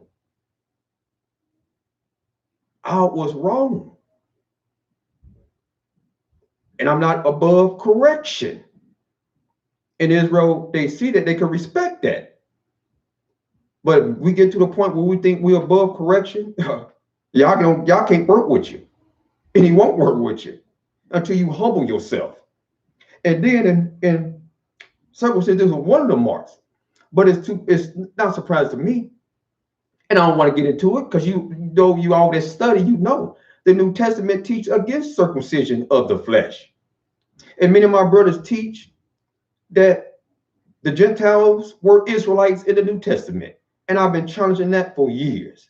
For the Gentiles in the New Testament are not Israelites. Because Paul told all Gentiles, because that's who he was sent to, not to be circumcised in the flesh. And you can read in the book of Galatians, the 5th chapter, if you don't believe what I'm telling you to be true. And if those were Israelites, he wouldn't told Israelites not to be circumcised. If they were Israelites, as you teach. Because the Christ of the New Testament told all his disciples, don't even go to the Gentiles. You only go to the lost sheep of the house of Israel. So number one, what was Paul doing even going to the Gentiles? And you all say he was a follower of Yeshua. He was a follower of Yahushua. Then what in the hell did Paul doing going to the Gentiles? Now, if anyone want to call in, area code 513-377-5815 and talk to the world, talk to the people, and prove what I just said to be a lie. Go right ahead. The phone line is open. Please do so. Go ahead. Call in. Prove what I just said to be a lie. On anything that I said thus far. Call in. Now let's go to another mark. Let's turn to the book of Exodus. Let's go to Exodus, the 31st chapter. Exodus chapter 31. Let's see another mark y'all put on people. Yeah, a lot of camps have people brainwashed. A lot of the camps have our people participate in census. They said, man, what? And a lot of times that's what happened when you become 501(c)(3). You under the government's rules and regulations. Let me say that again. Any Israelite house that's under 5013C, you're under the government rules and regulations. Matter of fact, if two homosexuals come to your class and you don't marry them, you in violation of your contract, of your agreement. You supposed to marry those two men. My 5013C brothers, ain't no talking about, nah, we don't teach that here. We teach Torah law. We teach that's an abomination. Well, you agree with the devil. You make your bed with the devil. And anytime you make contract sign with the devil, that's what I mean with this wicked man. And I won't call him the devil. I just say, because the book don't call white people devils, so I won't call them devil. But I say, anytime you make contracts with evil, wicked people, that's what you get. That's what happens. How can you be a 5013C and you supposed to be under the rules and regulations of Yah, under Yah dictatorship, under Yah order? That's a conflict. And you can't tell me that it's not a conflict. And in the book, let me show you the other mark in Exodus, the 31st chapter. And I'm trying to wake our people up, get from being brainwashed, being indoctrinated. And a lot of Israelites, you are indoctrinated. You've been brainwashed. So we could talk about the Christians all day long, but a lot of Israelites have been brainwashed. You can't think of your own. You're not a free thinker. You programmed. And you can only repeat that what you've been taught. You programmed. You can't think outside the box. Your teacher tell you don't go outside the Bible. You don't go outside the so-called Bible. Because your brain is locked. It's stuck. It's stuck in neutral. It can't move.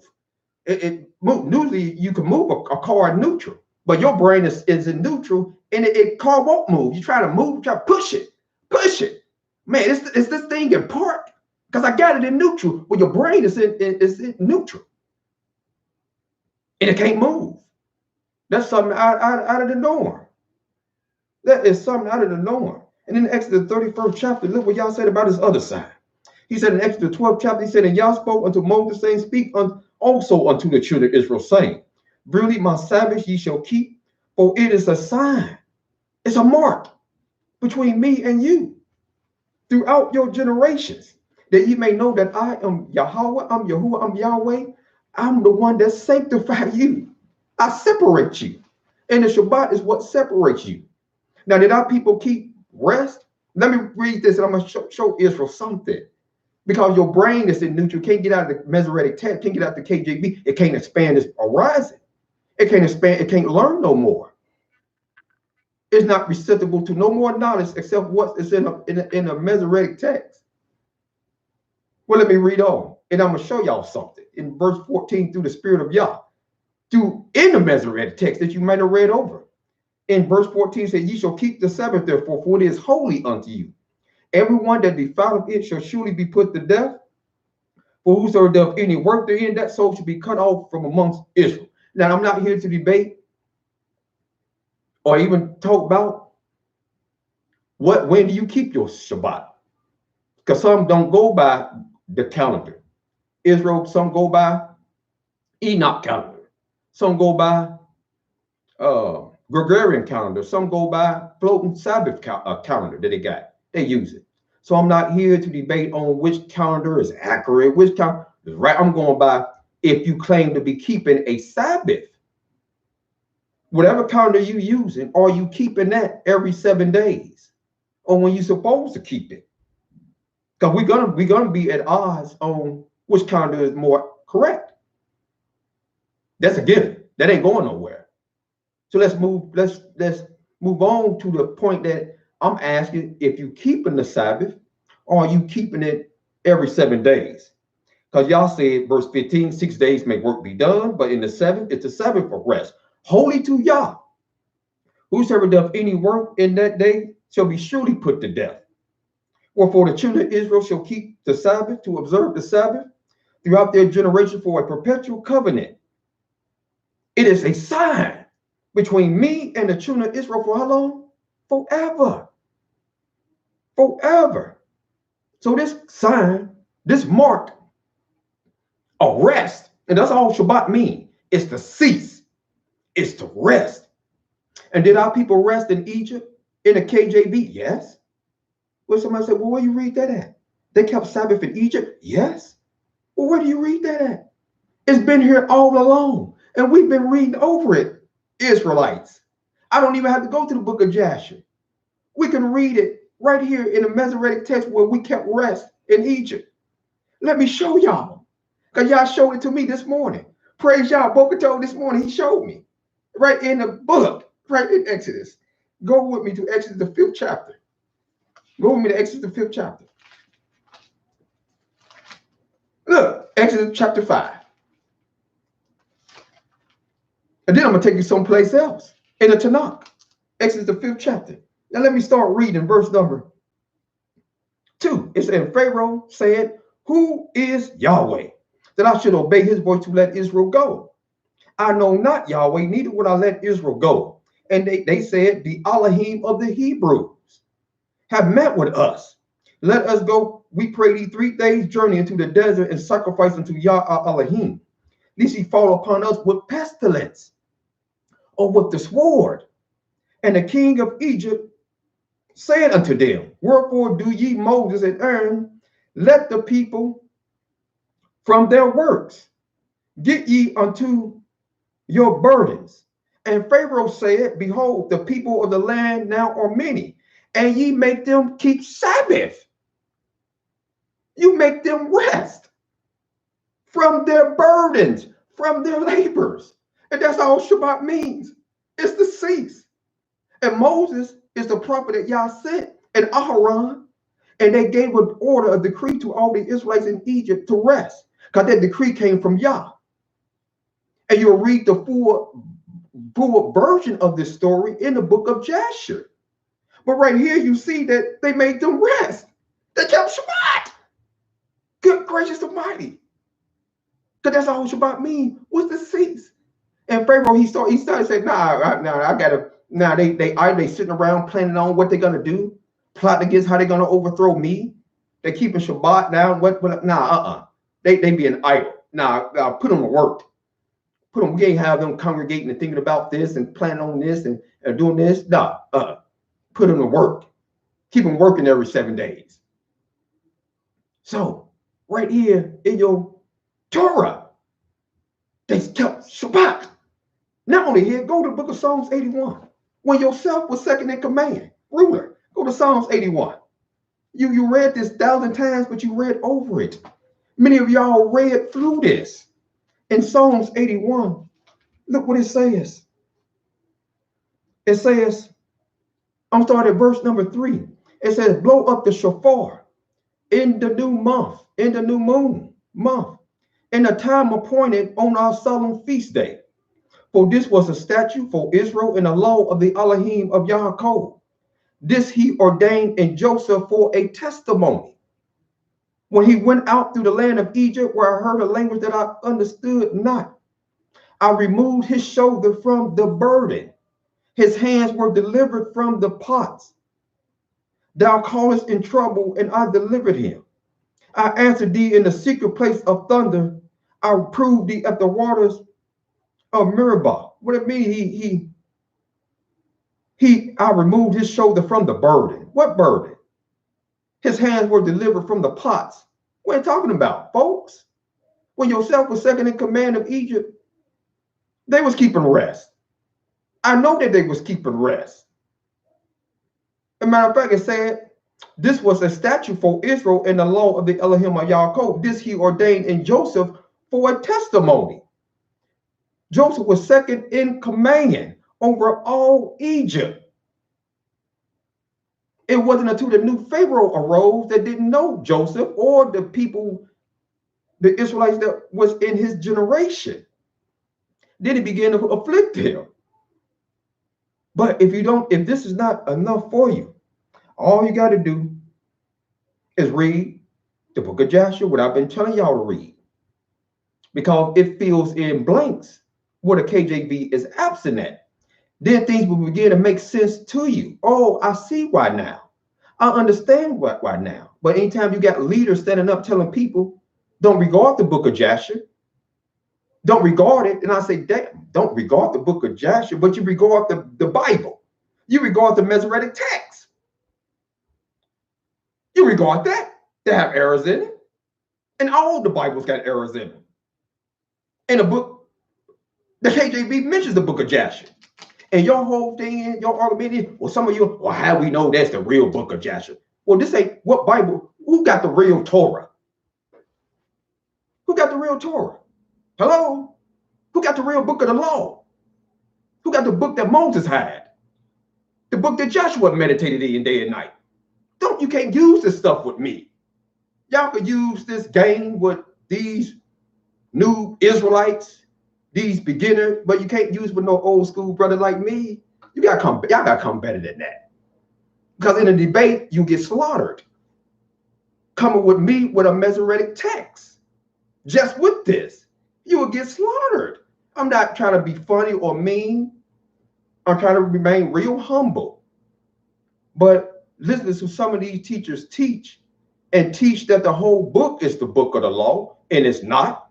The book of the law is only from Genesis to Deuteronomy. Then you got testimonies that testify to the law. They're not laws. There is no law outside of Deuteronomy. Absolutely none. There is no prophet that brought another law, a new law. You got instructions outside of Deuteronomy. You got instructions, the money y'all told us when we were in Babylon, build ye houses, plant gardens, eat the fruit of them, give your daughters to husbands and your sons to wives. That's instructions. But don't you know that's already in the book of the law? Seek the peace of the city. Those are instructions. Those are commands. There's a difference between a commandment and a law. There's a difference between a commandment and an everlasting covenant. These are different things that your teachers need to be teaching you, Israel. Because a lot of Israel don't have understanding on the difference between a commandment and a law. Or the difference between a commandment and an everlasting covenant. Laws are forever. They don't change. They're binding. Commandments can change from one time period to another. Commands. So I hope you understand these things. Israel. Then we go to the book. We go to the book of, so I showed you the two signs, the Shabbat and circumcision. Then let's go to the book of Ezekiel, the 18th chapter, because I want to bring this out. The 18th chapter in Ezekiel. And don't want to have any comments or questions, you can send it in by way of the internet. By way of the internet. Ezekiel, the 18th chapter. And what time do we got? Because I told my brother he can call in. 12:46. So brother Shemaiah, if you listen out there, I told you 1 o'clock. You call in at 1 o'clock because he wants to conclude on this lesson. But right now I'm dealing with these vitally important issues. And in Ezekiel, the 18th chapter, look what the mighty y'all said. It's starting at the verse number. For all my Israelite, all my African-American brothers and sisters, in Ezekiel, the 18th chapter, this is the book of the prophet of Yah, or the ordained prophet of Yah. Look what he said. It said in verse 20, the soul that sinneth, it shall not die. It shall die. Or did he say it shall not die? He said the soul that sinneth, it shall die. The soul that break my law. Now I know a lot of you all been walking on faith, and that's good. You've been living by faith. But can faith alone save you? It's the start. But faith alone can't save you if you don't have works to go along with that faith. I could believe Yah, what he tell me, but if I don't do it, that's showing that my faith is weak. That's showing that I don't trust in what I believe. So our faith got to be backed up with our works. And that's called trusting in Yah. Because everybody believes. Even the New Testament say even the devil believes. So everybody believes in something. My brother asked the question, he posed it last week. He said, who could prove that their mother is their mother out there before DNA, or their father is their father? Can you? Anybody? Any of my Kemetic brothers, Muslim brothers, prove that your father is your father, your mother is your mother? No. Not without DNA. But you believe they are.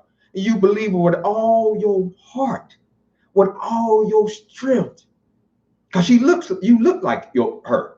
Well, it could be your aunt. It could just be your aunt. Don't mean that's your mother. But you believe it. But can you prove it? Can you prove your mother is your mother? So all my Kemetic brothers and sisters, they believe in something too. Don't let them fool you. They believe in something. Everybody believes in something. A lot of us believe that we're going to live to see tomorrow. We believe in something. That's why we always talk about planning on what we're going to do next week. And tomorrow's not promised. The scripture says, don't boast of what you're going to do tomorrow. For no man know what a day may bring. We always plan on what vacation we're going to take this summer. What we're going to do. You don't know what's going to happen to you from 1 second to the next. Some men done drop dead. The same second, the same hour. Just working out. Had strokes, had heart attacks. Gone. But we think like that, don't we? We think we're going to live forever. That's why we don't even make wills. We think we got forever. We're going to be living. But tomorrow's not promised. You better live. You better start living appreciating every day like it's your last. And if you live like that, appreciating every day as if your last, you learn to appreciate y'all more. You'll start counting your blessings more. And stop worried about things that you don't have and appreciate the people that you do have in your life. And the things that Yah has given you according to his mercy. What he has allowed us to have. Because he is merciful. Oh, Yah is merciful. You don't know the Elohim of Israel. Get to know him. Start reading from Genesis. Get to know him. And you're going to see his mercy just flow across the pages. He's not this mean God that the world just like you to think that he is. Oh, he is so merciful. He's so full of loving kindness and compassion. And he took some of us off of the crack we used to be on, drugs. Took us off of the streets. Some of us maybe used to be pimps, drug pushers, drug dealers. Some used to be whores, harlots, going this way, going that way. And the mighty Yah said, I'm Yahweh, I'm Yahuwah. Come to me, son, come to me, daughter. Let me bring you to my fold and feed you with the essence of life and feed you with good things. That's how the mighty Yah, he's merciful. And he said, although he said the son, soul that sinneth it shall die, the son shall not bear the iniquity of the father, neither shall the father bear the iniquity of the son. The righteousness of the righteous shall be upon him, and the wickedness of the wicked shall be upon him. But if the wicked, look at his mercy, will turn from all his sins that he have committed. Some of us, we've been to prison. I even had a brother tell me he used to be a homosexual, but not no more. He came up out of that. Some people say, well, once you're a homosexual, you're always a homosexual. Is that true? Is that true? Then once you're an idolater, are you always an idol worshiper? Once you a person that practices witchcraft, are you always a witch? No. All you got to do is stop. Stop. Refrain. Control that spirit. Control yourself. And as Solomon said, he that have no rule over his own spirit is like a city broken down without walls. The first thing we got to do is start learning the fear of Yah and learn how to control our spirit, control that temper, control these attitudes. Get to know your fellow Israelite brother, whether he's New Testament, your Muslim brother. Get to know, because we hard on one another, and all of us need mercy. We is hard on one another. And Israel is real hard on Israel. But Yah said, check this out.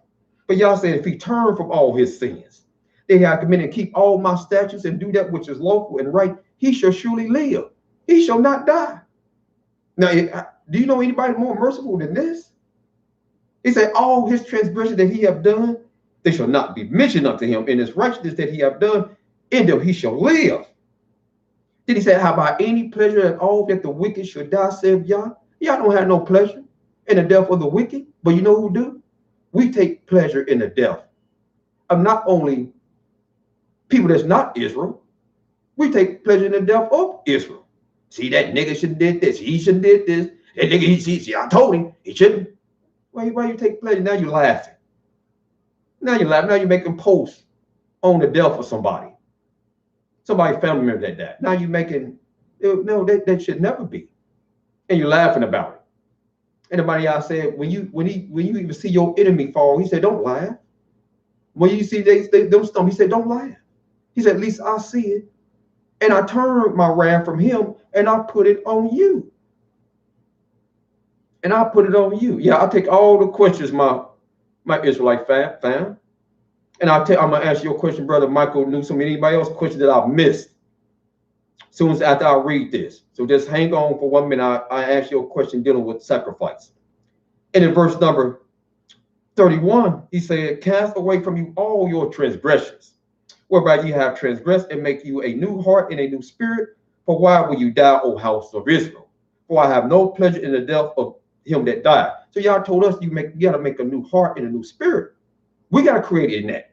We got to do that. So we got to put forth works. And that takes to being humble. That takes you to keep Yah in the forefront and humble ourselves. Humble ourselves. It's not hard to do. We just have not learned how to do that. But we got to circumcise our hearts. And this is what it got to change. The revolution does have to change. And the revolution, they say, won't be televised. The revolution will be televised. It's going to be televised. It's going to be televised. And the revolution is being televised right out in these streets through Yah's wrath. This revolution, because he's bringing the pain. And everything comes, liberation comes, freedom comes through pain, blood, sweat, and tears. True freedom. And true freedom, true liberation is those that have their own land, their own government, their own military, their own economical system, agricultural system.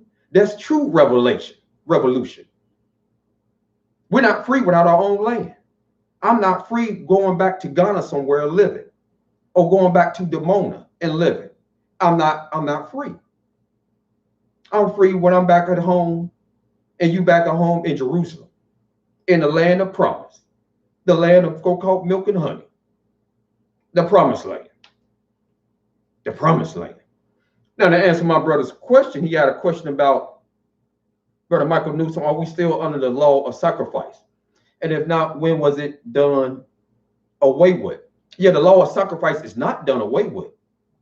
We're not allowed to sacrifice outside of Jerusalem.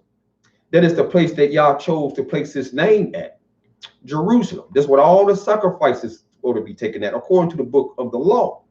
In Deuteronomy, the 12th chapter, and Deuteronomy, the 14th chapter. And I'll show this in book of Psalms, the 51st chapter, because I'll take everyone questions at this time while I'm taking my brother's Michael Newsom question. Psalms 51, it says, this is a psalm of David, a prayer of David. And this is what he says.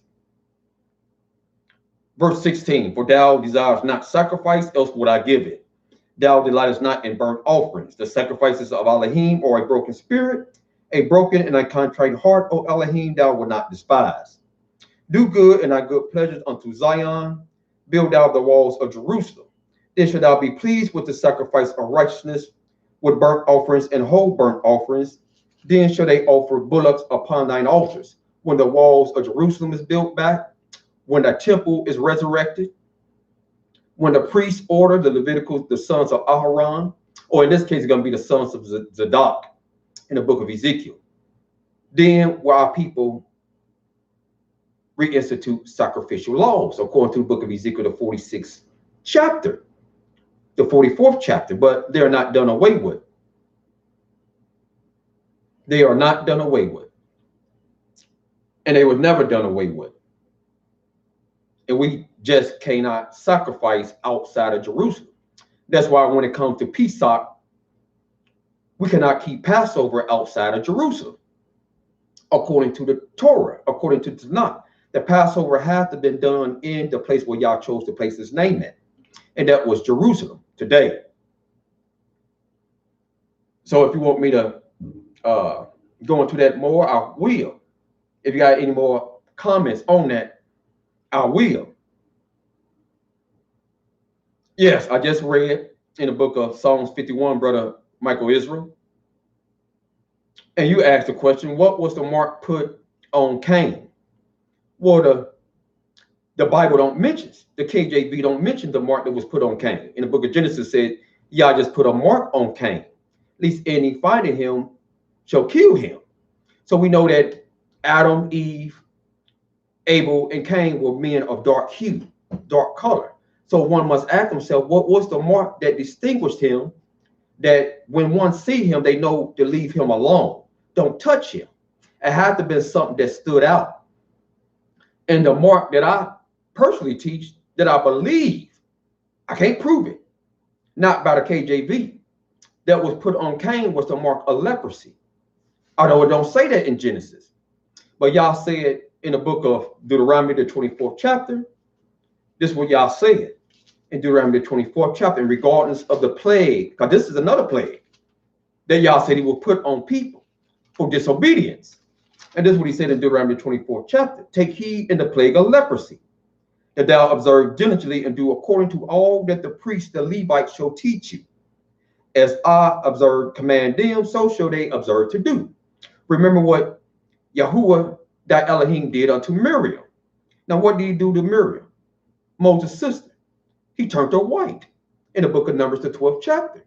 And y'all said, take heed in the plague of leprosy. I don't want y'all to end up like Miriam. End up like a white woman with blonde hair, blue eyes.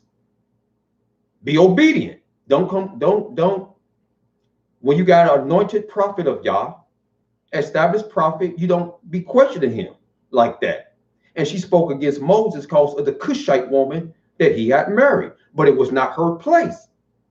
And Yah told Miriam and Aaron, if there be a prophet amongst you, I, Yahuwah, will make myself known unto him in a vision or in a dream. Moses, this man is not so. He's faithful.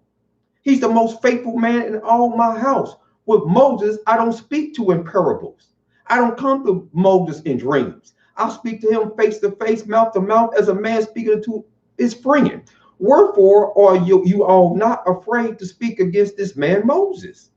So as a result, and Miriam, the book let me know she was the one doing all the talking. That's why y'all cursed her and turned her white. That were not for her place to do that. Y'all said, touch not my anointed and do my prophets no harm. Don't do that. He said, so can we, and I'm going to take all the questions from the people while I'm answering Brother Michael Israel. So anybody else have any questions, send them in. Or if I miss anybody's question, send it back in. He says, so we can't keep the feast. A lot of Hebrews keep the feast. They are keeping the feast now, the Passover. Oh, it's painful for me to say it. But no, we can't keep we could teach on the Passover. We can even get together and eat Passover, eat meal. We can eat the lamb. We can eat bitter herbs. We can eat unleavened bread.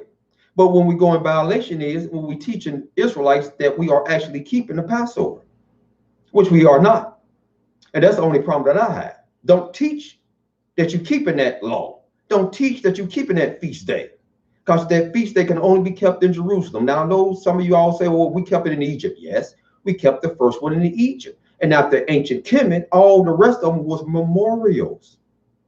And we kept the Passover in the wilderness. But when we kept it in the wilderness, it was because all the holy articles was there when we kept it. Yah was with us when we kept it. We had the holy articles with us to keep it. So when we kept it, we was keeping it because he told us to keep it.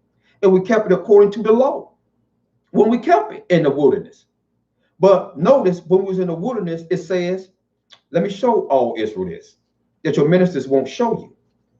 In the book of Deuteronomy, then when we was in the wilderness, in the book of Numbers, go to the book of Numbers, the 9th chapter. Numbers, the 9th chapter, when we kept the Passover in the wilderness. Numbers, the 9th chapter. It says, and Yahuwah spoke unto Moses in the wilderness of Sinai in the first month on the 2nd year after they were come out of the land of Egypt, saying, let the children of Israel also keep the Passover at its appointed season. And the 14th day of this month at even, ye shall keep it in the appointed season, according to all the rites of it, putting blood on the doorpost. That's part of the rite and ceremony of the Passover. And we kept the Passover not in the temple, not in our camps, where they would charge you $100 a plate. We kept it according to the law. You are not keeping it according to the law when you keep it in your Knesset. You are in violation of the law. And that's a fact. And I assure you, no minister from IUIC, no minister from USPK, GMS, none of these schools of camps will call in and dare correct me for what I just said. None of them. None of the teachers, none of the leaders, because they know what I'm telling y'all is the truth. And people want the truth. I'm sick and tired of our people being lied to, being hoodwinked, being bamboozled, being used and abused. Please, brothers, stand up and be men. And sometimes you got to go against the grain and go against these bad false teachers out here. And according, you're supposed to keep it according to all the rites and ceremonies. But look what it said when the men came before Yah. It said there were men that were defiled by the dead body of a man on that day. And they said, they told Moses in verse 7, wherefore we kept back that we may not offer, we can't offer an offering unto Yah, Yahuwah in his appointed season. And Moses said, let me stand still, let me see what Yahuwah have to say, Yahweh. And he said, Yah told Moses, speak unto the children of Israel and say unto them, if any man of you or your prosperity shall be unclean by reason of a dead body. Now, how many of us have been to a funeral? We are ceremonially unclean. And we call ourselves keeping Pesach. Now, this is what the book is saying. Unclean by reason of a dead body, or be in a journey or far off. We in the hellhole of America. We scattered. How can we call ourselves keeping Passover and we far away from Jerusalem? We're far away from the Holy Land. He said we were to keep the Passover in the second month. The second month, Israel. And as I said, the Passover can only be kept in Jerusalem. There is no wisdom. There is no understanding nor counsel against the word of the mighty Yahuwah. Only way somebody can make this to be a lie, they have to contradict what I just read. To prove, to try to make me a liar, they're going to make the mighty Yah a liar. And he don't lie. He does not lie. And furthermore, dealing with the Passover, let's go to Deuteronomy. Because I asked these folks, why are you keeping Passover in your camp? They can't give me an answer. And then go to Deuteronomy 16th chapter. And not only Passover, the Feast of Unleavened Bread, the Feast of Weeks, the Feast of Tabernacles, you cannot keep in this land. And even if you're dealing with the Day of Atonement, true Day of Atonement, that day was not set up for idol worshipers. Yom Kippur was not set up for murderers. Yom Kippur was not set up for rapists. Yom Kippur. Then we call ourselves keeping Yom Kippur and fasting on Yom Kippur, and the law don't even say fast on Yom Kippur. But that's what we implement to do in order to humble ourselves on Yom Kippur. But the law don't say that. And that's fact. And what I deal with truth. I don't deal with my own, I leave my emotionalism out of it. And when you study in Torah, you got to leave your emotionalism out of it. Or what you've been taught to be told that was true. And you find out by listening to a brother like me, and find out, no, I'm saying something different than what your teachers teach.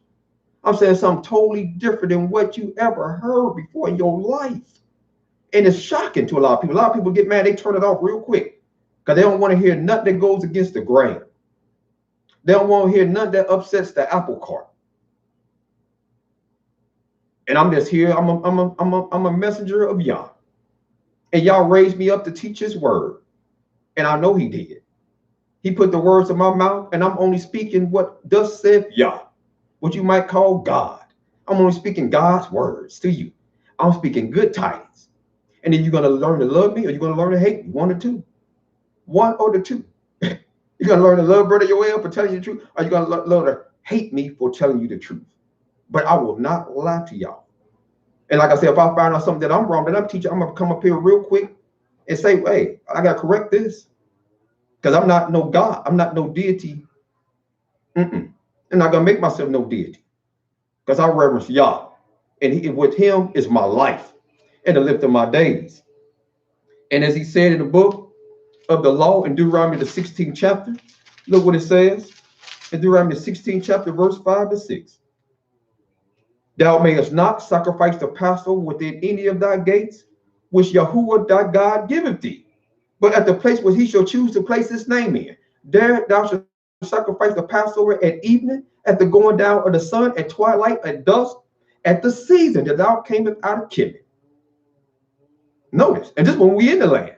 So any brother telling you that they actually keeping Passover, don't have a temple, don't have to know who the sons of Aharon is, the Levite priest, I say, good gracious almighty. Good gracious almighty. What are we doing today? And we wonder why the pestilence is killing our people, because our teachers is still teaching rebelliousness against Yah. They have not humbled themselves. And we can't keep the Feast of Unleavened Bread in this land. Now, why did I say we can't keep the Feast of Unleavened Bread in this land?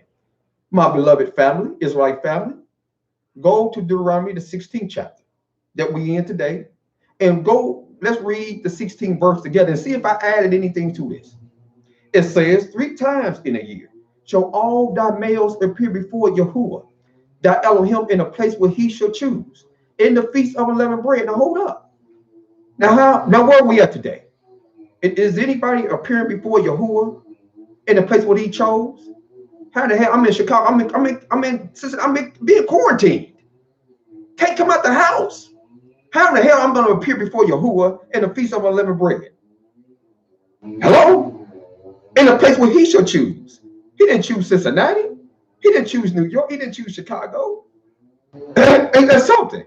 We in lockdown. We in quarantine. And Negroes talking about this is our coast. Negroes talking about this is our quarters. Are you kidding me? Are y'all kidding me? Yah said there shall be no leavened bread seen before thee in all thy coast 7 days. No, in all thy quarters. He's speaking about our land. He wasn't speaking about Chicago. He's not speaking about New York. Please stop it. And when you're dealing with the Feast of Unleavened Bread, we kept a holy convocation on the 1st day and on the 7th day. This is simple. This is not hard, folks. Who's keeping a holy convocation on the 1st day of the Feast of Unleavened Bread? Because on that 1st day, don't you know where we was at? The males, they was in Jerusalem. Because all the males had to appear before Yah 3 times a year in the Feast of Unleavened Bread, in the Feast of Weeks, and in the Feast of Tabernacles. And they should not appear before Yah empty. Now that's law. And then when you looking at dealing with the Feast of Unleavened Bread, go to Exodus, the 13th chapter, the 12th chapter. Do what Yah said regarding the Feast of Unleavened Bread. And then they have you all putting bread out your houses, doing martial law, putting bread out your houses, doing quarantine. That what you just brought. You would be getting rid of things that they don't even mention. Get rid of things with hot sauce and ketchup and do we supposed to get rid of the washing powder? What about the toothpaste? Do we supposed to get rid of this and get rid of that? I'm like, my goodness. Have you all took consideration into the fact that if that is even for this land? Did you ever even consider that?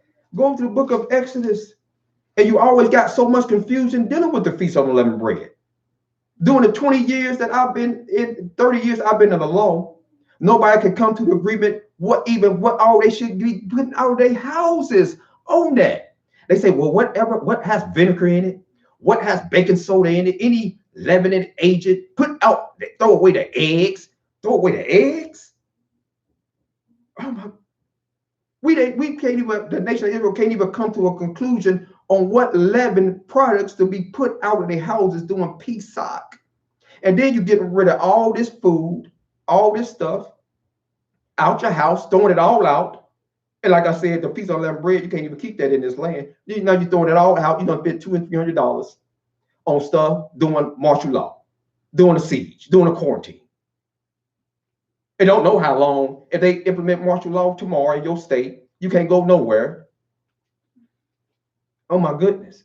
And some of y'all putting the bread in your car, they're going back after the 7 days over to get the bread back. Sending the bread to your relatives.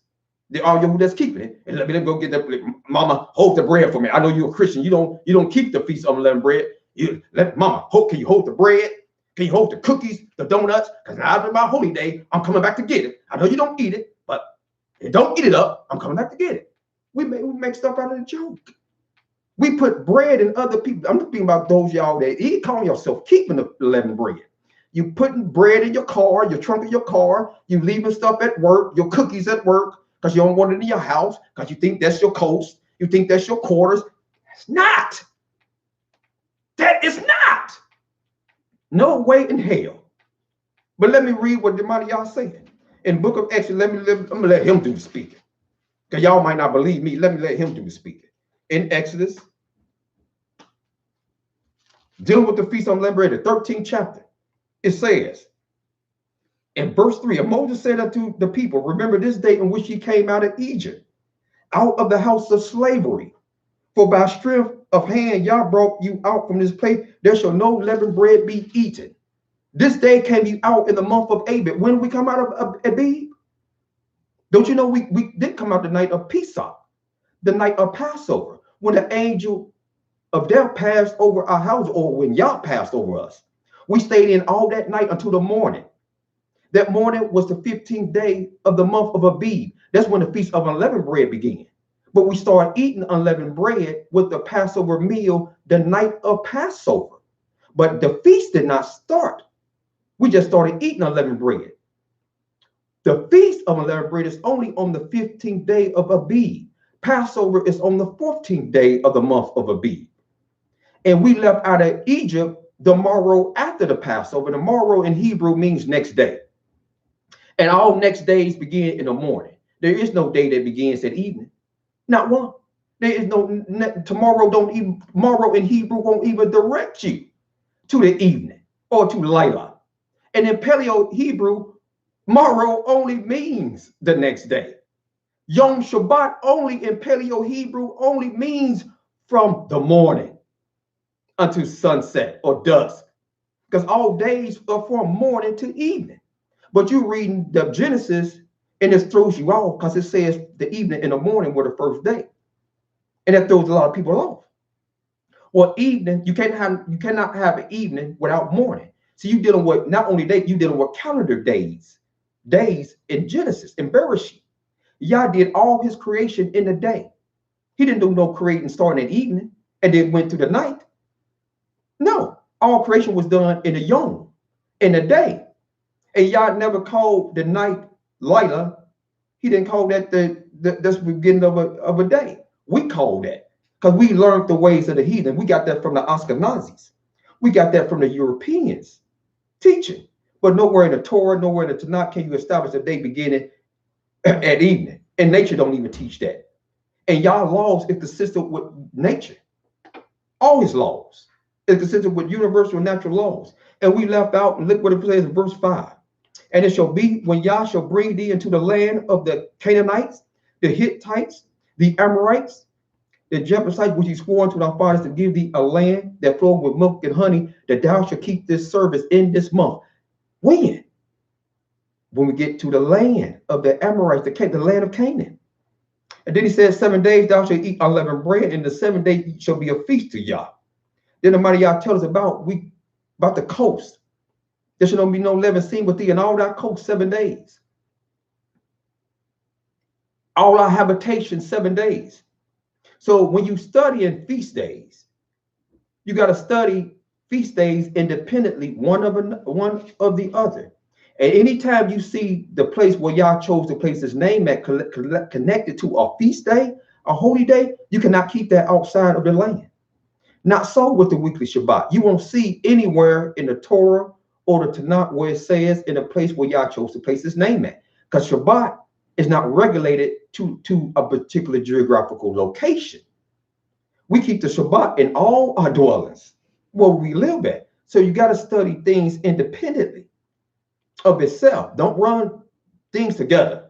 Because you see dwellings in one place, you think dwellings mean everywhere you live at in another place. Not with certain laws.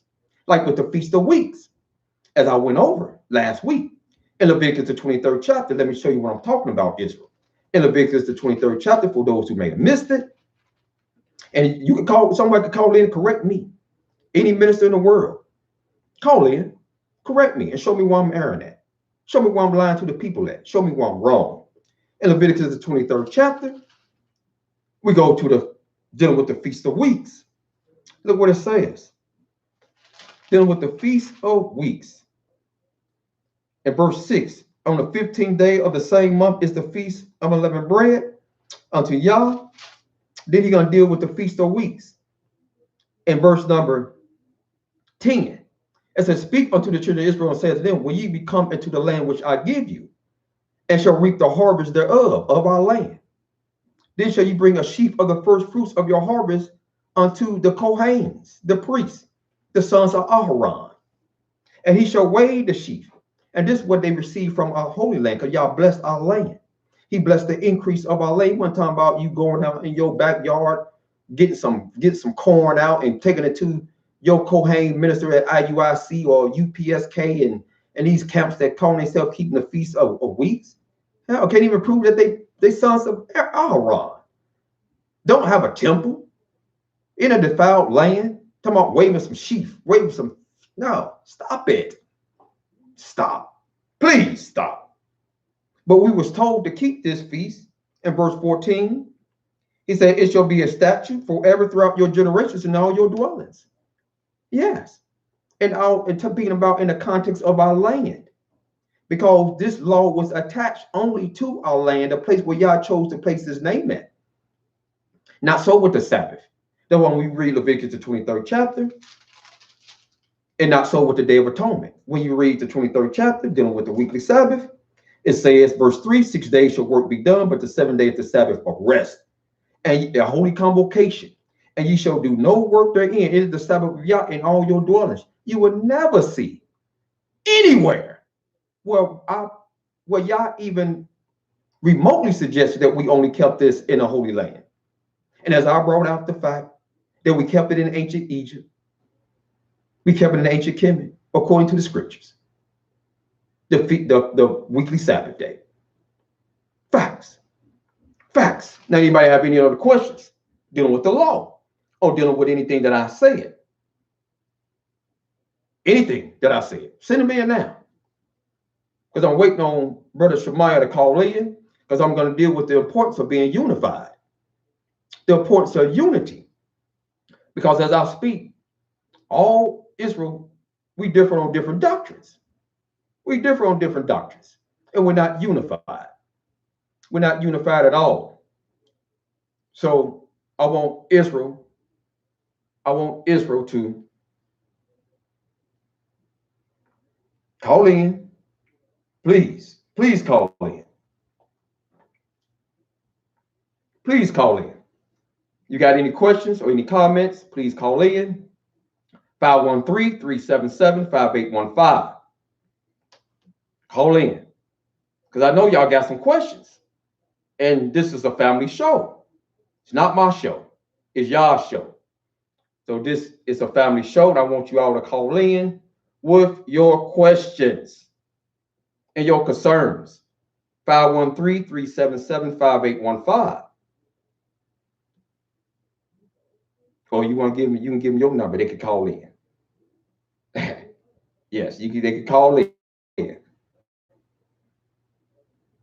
Any questions, Israel? Anything on y'all heart, on y'all mind? And Brother Shemaiah, if you're out there listening, you can call in. And we can get this on. You can call in Brother Shemaiah. 513-377-5815. So you can bring forth your lesson. Will you keep the Passover on the 14th? No, I don't keep Passover. Anyone that's calling himself keeping Passover is in error. I'll teach on it, but you cannot keep Pesach outside of Jerusalem. You cannot? Anybody want to call in and show me that you can? Any leader, any teacher. Go ahead. I'll wait patiently. Or you bring forth the scripture. You bring forth the scripture. When until Brother Shemaiah call in, I'm going to deal with unity. Unity and being unified. The importance of being unified. And we're going to start in Psalms 133. Psalms 133, the importance of being unified in unity. And according to Psalms 133, it says, behold, how good and how pleasant it is for brothers to dwell together in unity. Now, unity. Now, what did it mean by unity?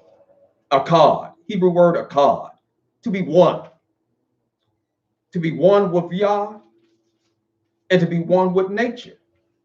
See, how can you be one with Yah and be not one with nature? Because nature is in harmony with the laws of Yah. So that's how you know that two men getting together, that goes against nature. That goes against the laws of Yah. And Yah laws in harmony with nature. Now I'm going to say something that might upset a lot of women out here. It might upset a lot of sisters. When someone is called in, hold on for 1 minute. Shalom. Shalom, Joel. How you doing? Shabbat shalom. How you doing? Shabbat. Yes, sir. Hold on for 1 minute. Hold on for 1 minute. Let me try to get you on here. Got my beloved, one of my beloved brothers calling in. Okay, go ahead. Yeah, I'm Johanna. You had me a couple of conferences before, the tall brother. A couple of conferences over in Cincinnati. You know, the ones that they hosted anyway. I do have a question. Where they were saying that we kept the Shabbat in Egypt. That's why I've been trying to find it, and I just can't find it. Make sure they hear you. Where did they keep the Shabbat in Egypt? Well, you can read that's in the book of Jasher, my brother. Are you familiar with the book of Jasher? Okay, I haven't got that. That's the one I'm on. That's the one I'm going to get because I know it's in the scriptures 2 times. So I'm going to order that one. Yes, in the book of Jasher is what the KJV mentioned, reference in the book of Joshua and the book of Samuel. And a lot of Israelites don't regard the book of Jasher. And I told them to read that because to the surprise, the mighty Yah speaks in the book of Jasher. And a lot of my Torah brothers, they teach, at least the ones that I'm familiar with, they teach this type of doctrine. They teach that if Yah don't speak in a particular book, then that alone will let you know it's not Yah's book. And I don't base that solely on facts. So they don't regard it. If it don't say, thus saith the Lord, or thus saith Yah, or the word of God came unto me, or God spoke unto me. And I read the book of Jasher, and Yah speaks it. And he speaks it. Can you hear me? Yes, I can hear you. Okay. Well, but recently, people said, well, I'm one of the guys who says, in Isaiah 34, that 34:40, that this book doesn't need a mate. So that's probably one of the reasons why people don't look at other books like Jasher. Yeah, well, Isaiah 34, you read that in Masoretic text where it says, I believe you're talking about Isaiah 34:16, where it says to the law and to the testimonies, or seek ye out of the book of Yah and read. You talking about Isaiah 8, right? What book are you in? No, I'm saying Isaiah the 34th chapter where it says that the book doesn't need a mate. Seek out this book. Yeah. Well, in the old manuscripts, it don't even say that, my brother. It says, seek ye out of the book of Yah and read. When I asked Israel, what is the book of Yah? Yah got books. All these are books. The book of Genesis is a book alone itself. Exodus is a book. Leviticus is a book. Book of Isaiah is a book. Jeremiah is a book. And during the time of Moses, they didn't have the book of Daniel. They didn't have the book of Isaiah. So when it says, seek ye out of the book of Yah and read, who is that talking about? What is that talking about? You understand what I'm saying? Yes, you said it's talking about the book of Isaiah itself, right? Yes. Okay, because you just said that all of them is just books, the book of Genesis, Exodus, Leviticus, and so on, right? Yes. So would Jasher be the only one that you recommend that they can be read, compared to scriptures or compared to the word of God? Yes, Jasher can be read. It fills in for what I read. I haven't read there's some differences in it than the KJV, but some differences in it than all the Bibles. All the other books got differences in it, but it fills in blanks because the KJV don't go into in detail of stories that the book of Jasher does. So it'll help fill in some things that you might have questions on, And I suggest, I suggest Israelites get it, whether you want to agree with it or not, and just investigate it for yourself. Come to your own. I'll keep up with mine. We'll get it. And if you recommend any scripture, what scripture would you recommend to read from? A Tanakh. You get a Hebrew Tanakh, or you can get they got Hallelujah scriptures. You can get some of my brothers and sisters like the Targums. They say I haven't read them thoroughly. Just a few. The Sephar. You got different. It all depends on who you ask. Basically, everybody got their own preference. Yeah, okay. So I will get the Tanakh and I will get the book of Jasher just to really see for myself as well. So, my salvation, your salvation, yours, mine is mine. So, but I try to keep it close as I can while we're in the land of captivity. So the only feast that you recommend in captivity, well, not what a holy day is, only the Shabbat, and we can keep it captivity. Am I correct? Yes, the Shabbat, Feast of Trumpets. You can do Shofar, Day of Atonement, and I told Israel, we're not truly even keeping the Day of Atonement in this land, but y'all told us to repent while we're in this land. Okay, yes. But we can't call ourselves keeping true Day of Atonement, because that's what the priest on that day, according to the law, is the priest that made, the sacrifice. Yeah, I know we couldn't keep the Day of Atonement, or it's only the Shabbat that I know that, in all dwellings. Yes. Am I correct? Yeah, well, the Day of Atonement, it says in all thy dwellings as well. You can keep that in all thy dwellings. But like I said, I got to teach the truth. And for us, the Day of Atonement, it said on that day, the priest confessed over all the sins of Israel over the live goat. We had 2 goats, the scapegoat, the live goat, and all the sins of Israel was confessed over the live goat. Okay. So in me saying that, we can do the best we can for us what Yah gave King Solomon the wisdom, and that was to repent, turn away from all our sins, all our iniquities, turn to him with all our heart, all our soul, all our might. So we can still keep atonement, and we can still keep repentance, because we were sitting here to atone. We were sent here to repent. We weren't sitting here to take a vacation. No, y'all put us in prison, in jail. And this is what America is prison. And as long as we're here, we're supposed to be accepting our punishment of our iniquity, moaning, crying, praying that y'all show us mercy, then we get back into his good fold.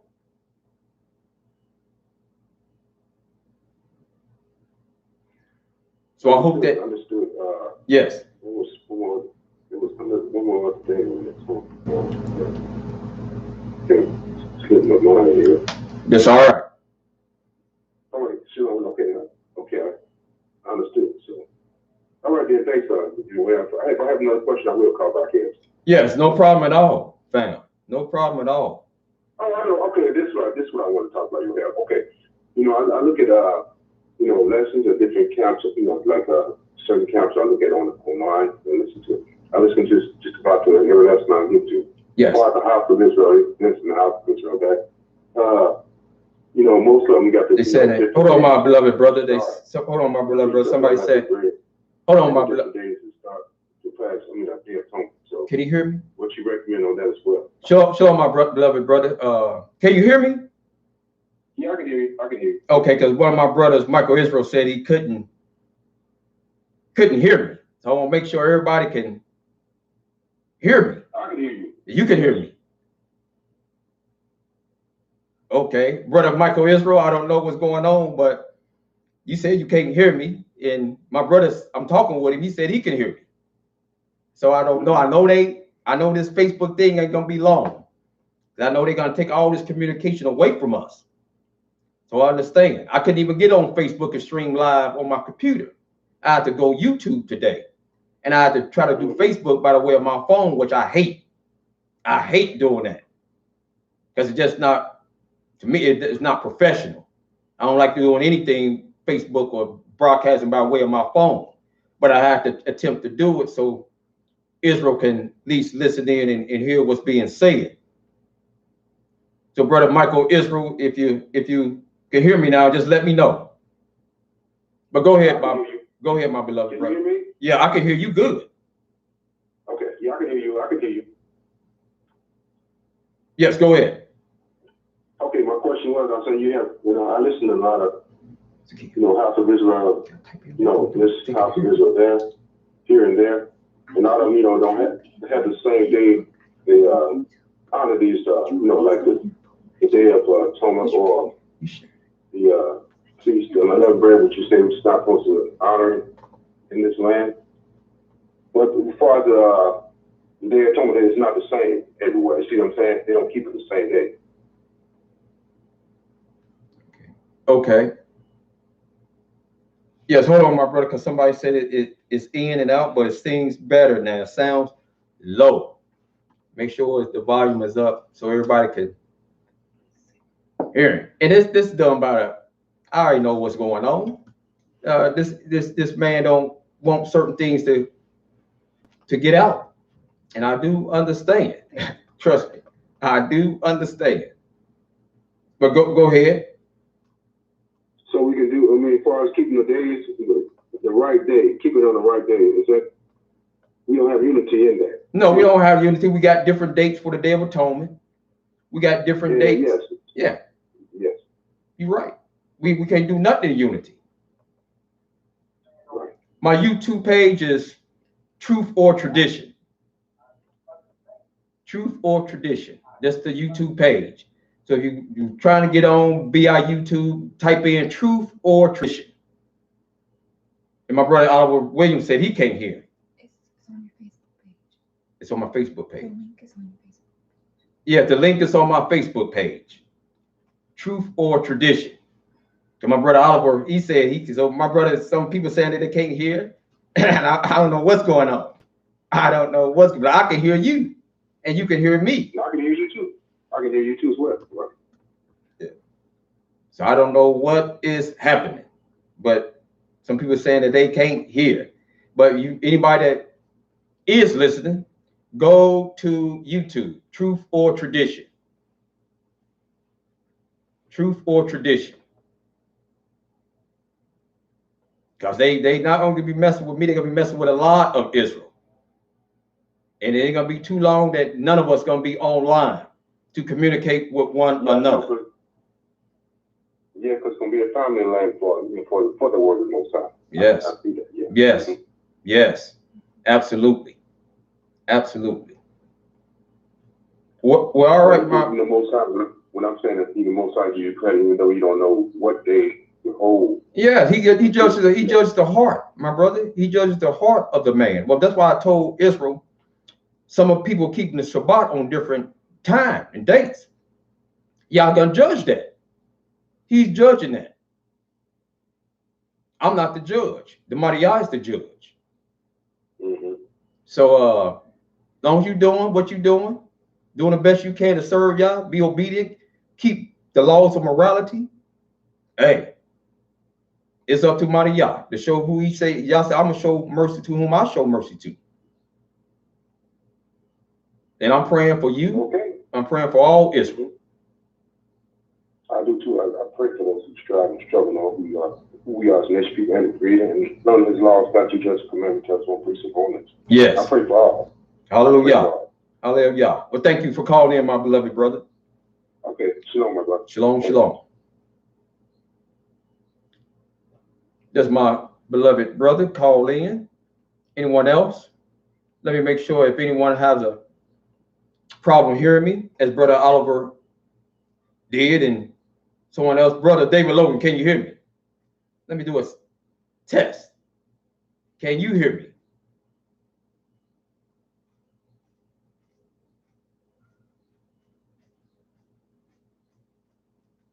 If you can hear me out there, just let me know.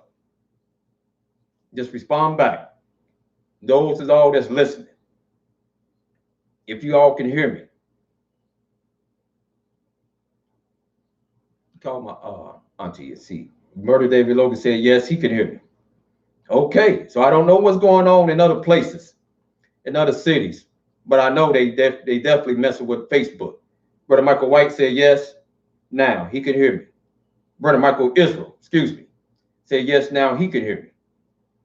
All right, so if anyone want to call in, call this number. 546-73. 546. What's your number again? 7368. 7368. Much better, Brother Oliver. Praise Yah. So anybody want to call in, call this number. Call area code 513-546-7368. Don't call the 377 number because something is going on. Don't call that number. Call 513-546-7368. But I was dealing with the Passover and showing Israel that the Passover can only be kept in the place where Yah chose to place his name at. Oh, Brother Jonathan, you was the one that just called. Praise Yah. Praise Yah. Appreciate that question. Appreciate that question.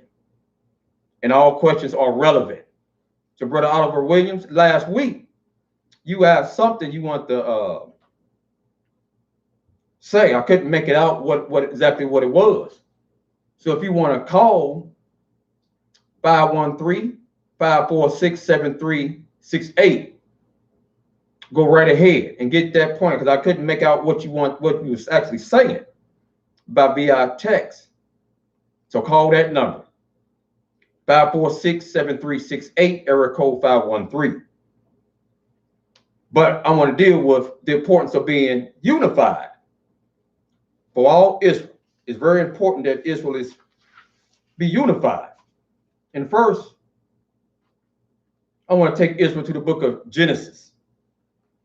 The book of Genesis. Book of Genesis, the 11th chapter. And show the importance of being unified, the importance of unity. In Genesis, the 11th chapter.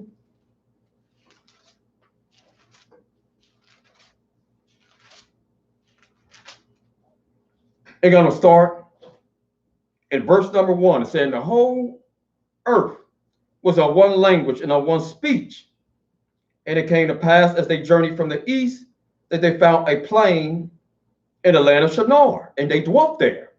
And they said one to another, go to, let us make brick and burn them thoroughly. And they had brick for stone and slime had they for mortar. And they said, go to, let us build us a city and a tower whose top may reach unto heaven. And let us make us a name, lest we be scattered abroad upon the face of the whole earth. And Yahuwah came down to see the city and a tower which the children of men builded. And Yah said, behold, the people is one, they in total unity. They is in total harmony. This is what you call oneness.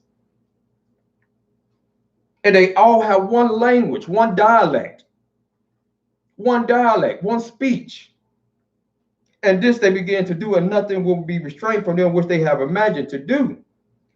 And they said, and this is what happens when you won. When you united, there's nothing can stop you.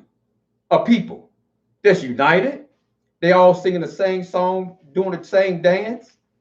They in total accord, total harmony and unity, and nothing that you could do you can stop them. Once they propose in their mind that they're gonna do something together. And it don't take a whole lot.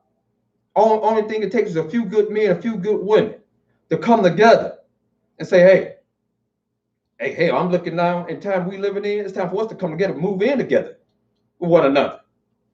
We want to survive. It's time to come together. Yes. Michael Newsom has a question. He asks you, do you deal with the revelation? Do I deal? Let me read this and I'll get back with you, brother Michael. Hold that thought. But I'll bring it to the fact that a lot of us might have to live together with one another. Commune with one another. Join houses. Like the Mexicans do. You can get 20 Mexicans in one house. And they make it work. But you put 2 or 3 black families in the house, oh my goodness, all hell breaks loose. Why is that? And how long are we going to blame the curse? And I'm speaking about awakened people. People that claim they know Yah. And we living in troublesome times. And we can't even come together and be together, live together as family, even for the sake of survival. Good gracious. But they come together and they pour their resources together. Israel have a hard time even patronizing one another. We so bad, we so sick in the mind, in the heart. We don't even want to patronize one another's businesses. Help one another out. Help your brother up. Help your sister up. Your sister got a hair salon store. Help her up. Help your brother up. He got skill. He's a skilled carpenter. He's a skilled electrician. Help your brother and your sister up. Do we know what unity, being unified, is as a people? Have y'all ever heard of a place called Black Wall Street in Tulsa, Oklahoma? In Tulsa, Oklahoma, back in 1921, you had a place called Black Wall Street. And it was an influence. It was so, oh my goodness, it was so prosperous. You're dealing with African-American people that had developed their own society, basically. Their own businesses. Their own economy. In Greenwood, down in Greenwood Avenue. They had luxury shops, restaurants, movie theaters, hotels, libraries, pool hall, nightclubs, in a place called Tulsa, Oklahoma. Because they was united. They was united. They was living in a time of a hard time, harder times than it is now. And they came together. Now you probably had a lot of Christians at that time. Who knows what other faith you had at that time, but they was united to even know the importance of, I'm gonna help my brother out. We're gonna build a community. We're gonna build some schools, our own schools. Do you know how it feels to send your children to a public school, your child? Many of us that have children, to put them in the hand of people that's being taught, that's teaching them their education and who the heroes are to them. Do you know the feeling of that? To have to send your children to be under other people's hand. And of course, we can point it all back to the curse of the law, the curses. But good gracious, when are we going to come together and be united? Because I'll assure all of y'all, if we happen to be together under the condition that y'all has to force us to be, and it seems that it's going to be that way, under martial law in one of these concentration camps, in one of these detention centers, is that what it's going to take for us to come together? If that's the case, then a lot of us gonna die because we didn't hearken unto the decree where y'all said, gather yourselves together, O nation, not desire. Not desire. And it's y'all laws that unite us. Regardless if a man is a Christian, regardless if a man is a Muslim, regardless if a man is a Kemetic, it is y'all laws, and I'm speaking to the conscious people. See, when you conscious, when you awoke spiritually and conscience, and especially in the time that we live in, it's about Yah number one, but it's gonna be about survival. Survival. Because if you don't come together, you're gonna perish. You're gonna perish. Let me read some scriptures to Israel, because everybody else could come together when they want to destroy us. All the nations. That's all they do. When they want to destroy Israel, they come together, they unite for one common goal. And let's see what y'all said. Go to the book of Psalms, the 83rd chapter. This is what they came together for in Psalms 83, 83rd chapter. Because within the confines of this chapter, and these are nations of color. In Psalms 83, there's not one white nation mentioned within the confines of this chapter in Psalms 83. Now, I know many of you all believe that Esau was the white man, but no, Esau was not white. Esau was not a European. Esau was Hebrew. He was a dark hue. He was a dark hue. They married two dark hue women. Married a Hittite woman, married a black Ishmaelite woman. Esau. But I know you all got that doctrine that Esau is the white man, but I'm not here to debate you all, because you're going to believe what you want to believe. But in Psalms 83, this is what it says. It says, keep not thou silent, O Elohim, and hold not thy peace, and be not still, O Elohim. For lo, thy enemies make a turmoil, and they that hate thee have lifted up the head. They have taken crafty counsel against thy people, and have consulted against thy hidden ones. They have said, come, let us cut them off from being a nation, that the name of Israel may be no more in remembrance. And this is what the other nations were confederate to do. And the first ones that he named was Ishmael and Esau, our own brothers, our own nearest of kin, the Ishmaelites, because of course Ishmael thought the blessing should go to him instead of Isaac. And of course Esau believed that the blessing should go to him instead of Yaakov. So both of them was jealous of Israel, because we are the seed of the chosen. And I can't say that enough. You black man and you black woman, you African man, you are the seed of the chosen, of the Most High, of the Creator.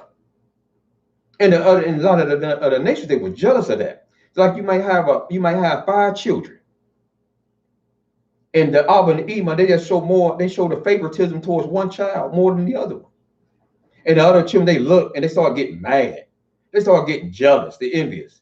Mama always do this for little man. Daddy always doing this for little man. What about us? She ain't bring us no gift home. Abba didn't bring us nothing home. Yeah, they always bring it for little man. Little man always get all the gifts, all the presents, like Jacob, Yaakov's own brothers, or not Yaakov, his sons. They were jealous of Joseph, because Yaakov made him a coat of many colors, and they were jealous. They were jealous to the point that they plotted to kill him, to kill their own brother. And if you know the story of that, you know what took place. But this is what happens when you got jealousy and envy come into play with men and women. Things happen, they get emotional. They stop thinking and start going with how they feel. But in Psalms 83, these nations were jealous, and they all confederated to cut our name off, that the name of Israel may be no more in remembrance. And that's why you're not wearing your name Israel. That's why you're wearing the name of your slave masters today. That's why, folks. That's why you call yourself African Americans today, and joining religions today. The Almighty Yah didn't give his people a religion. He gave us culture. He gave us laws. He gave us commandments. He gave us rules and regulations. He did not give us a religion. He gave us himself. He gave us himself. Yes, the other nations, they still jealous of us. And today, as I speak, the plot is on. The game is on.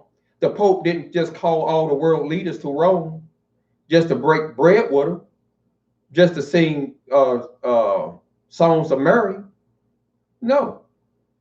All this stuff is put into action with all the world leaders. Though this thing is globally. All this is against Israel. And y'all said when he spoke about Jacob's trouble, he didn't talk about the heathen trouble. He said this is going to be a time of Jacob's trouble, of your trouble. And the only ones going to be saved out of it was those that seek Yah, seek meekness, seek righteousness. It may be you shall be hid in the day of Yah's anger. It's called Yaakov's trouble, the time of tribulation for the black man and woman in America. And all you all that have any knowledge of King Alpha plan, Rex 84, you know what it says. What they was planning on doing, this was 30, 40 years ago, of putting all 22, 23 million black African-American men and women in detention centers. Because we are the so-called threat to the whole free world. And I said, man, we the threat to the whole free world? When did the black man drop bombs on Japan? When did the black man go into these, when did our people have power to go into these other lands and overtopple them? Huh? The only one I've seen doing it is the Europeans. And we're the threat to the whole free world?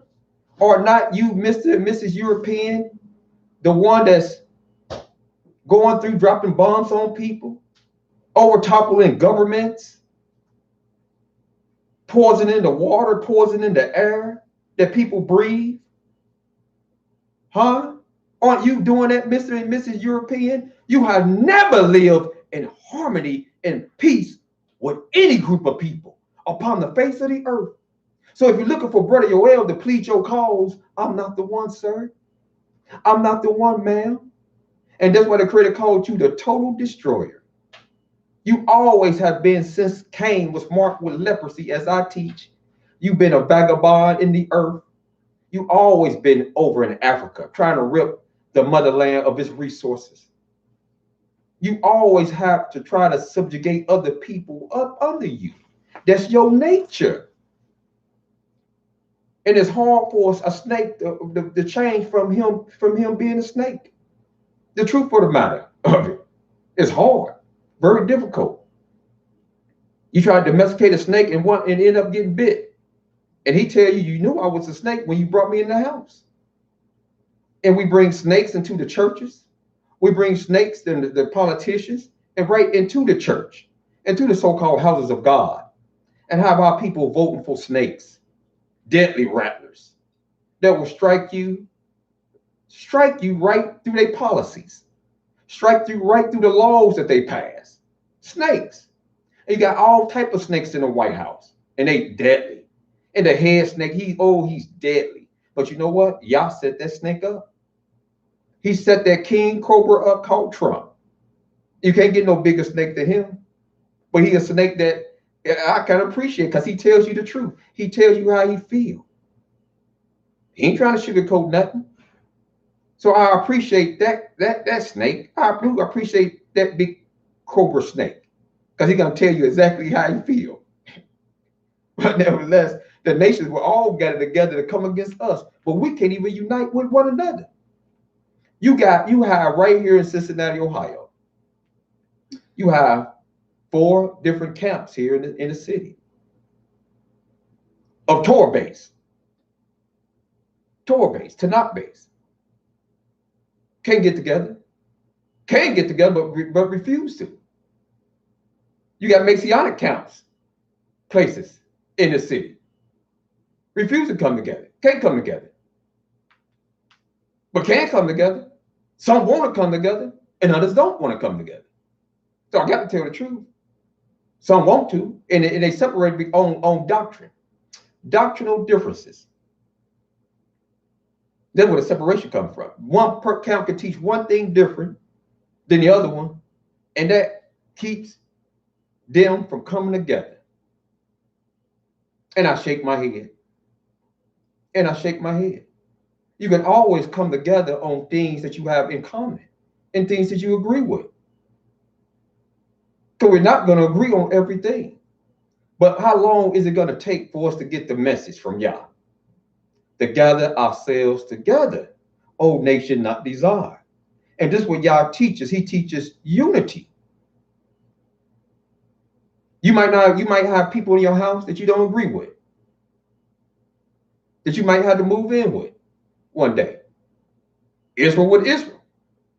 You don't agree with everything, but you know for the sake of your survival and your people, your youth, hey, you might have to, swallow that pride and say, hey, let's come to some things we can agree on. This is gonna be our banner.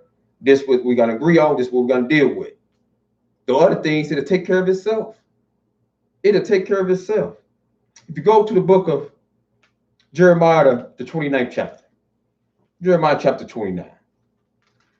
As I brought out earlier, y'all told us to, when we go to the land of our enemy, plant gardens, eat the fruit of them, beget sons and daughters, give daughters to our husbands, and husbands for our daughters. Get wives.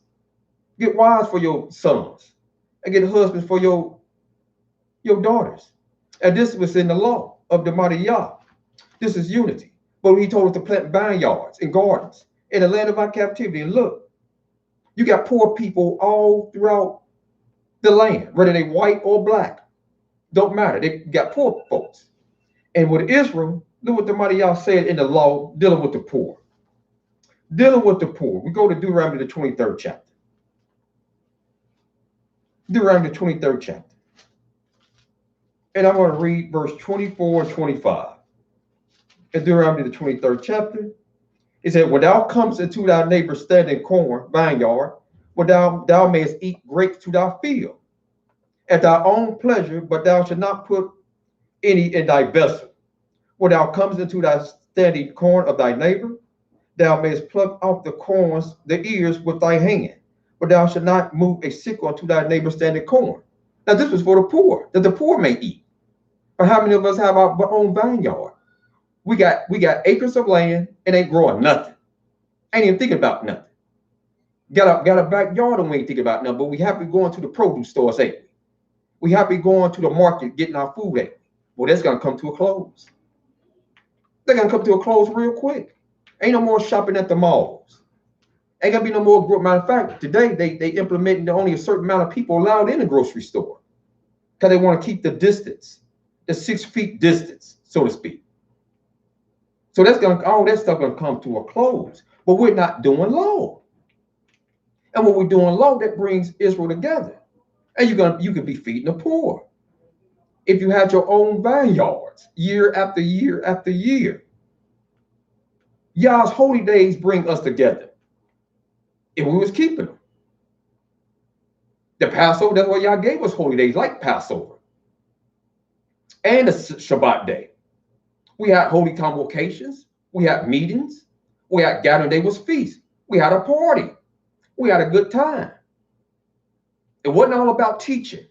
It's about praising Yah. It's about community, eating, living, getting to know one another. Some of us, we go to a Sabbath class. We go in here, the teacher teach for 8 hours. We leave, don't know nobody. Don't know nobody. Don't know who's doing what and how they doing. And some people are so ashamed to tell people how they doing, they leave out and people don't even know what they're going through. Because a lot of these places are not even family structured. A person can't even be themselves, let out certain things. Let people know they got to hold all this stuff in, all this pain in. This is a holy convocation. Don't bring that burden here on a Shabbat day. This is supposed to be a day of joy, a day of life. Yes, it is. But it also people are suffering and going through things. And sometimes they need to vent and get some things out as well. And you're supposed to be there to help them, to help bind them up, to heal them, to be there to catch your brother, your sister, and say, hey, we going through the same thing. Sister, hey, call me. You need some help? Call a brother. I'm there for you. But if you don't know what's going on, boy, just in bad shape. There's no way that an Israelite should have to go to the heathen church to get food and money when they get the bill cut off. You got all these Israelite camps out here, places. There's no way in hell they collecting thousands of dollars from tithes and offerings. There's no way in hell that an Israelite should have to go to the heathen to get money to help them out, to keep their electric bill on, keep their water running. That's a damn shame. Then we got to go and then gonna talk about the heathen, talk about the churches, but we send our own people to the churches to get help. This is what I'm talking about, because you got people suffering out here. And if we're not going to be the light of the world, who is? Who is? But Israel, we have to do better. And we have to be unified. With unity, there's strength. There's strength when you're unified. Not so in a lot of numbers, but just in a few numbers that is here. Y'all got to be unified in that house. If it's 5 of y'all, 6 of y'all, 7 of y'all got to be unified. You can't have no disruptions and people on this part of the road, people on this side of the track. No, you don't want no chaos. You want that whole house to be in unity. And hopefully, if you're living in the Israelite community, like my brothers is down there trying to do in Atlanta, you want that whole community unified, unity. There's no need to have conversation on what you disagree with. Find out what you have in common and what you agree with and how y'all can move on and get along together. We find reasons to debate. We look for ways to debate and cause strife and contention. Because that's all we know. That's all a lot of black folks know is fighting, arguing, fussing, and the other F word. But we got to learn how to build now and build up one another. Where a person is weak at, help them get strong. Because in order to make it up out of here alive, you're going to have to be strong. You can't be weak because you're going to get ate up. You're going to get ate up. So I want to just bring this out because if our people can do it back in those times, in Tulsa, Oklahoma, those was hard times. Black Wall Street, you could do it now. You could do it now. It is never too late to start. Because the mighty Yah said, I decree this. I decree for you. I'm waiting on y'all to come together. Because I'm ready to take y'all home. But y'all got to gather yourself together, O nation not desired. You got to. You got to. So with that being said, because I'm going to continue, hopefully by the will and mercy of Yah next Shabbat, on this lesson dealing with coming together. I thank you all for tuning in. And like I said, I might not be even on next week. I don't know. But praying to the mercy of Yah that I'm still here in the land of the living and I'm still able to. Because I don't know. Because things is happening. Communication is being cut off. And things just, oh boy, changing. So with that being said, it was my helper, my reader, Sister Zakia. With that being said, I'm going to bid you all a Shabbat Shalom and pray and hope that you're safe, that Yah is with you. Don't leave him. Never forsake him. Trust in him with all that you got, all the might. And with that being said, this is Brother Yoel. Give you all a shout out and appreciate you all by saying Shabbat Shalom. Yah loves you, and so do I. May you enjoy the rest of your Shabbat. Shalom, shalom.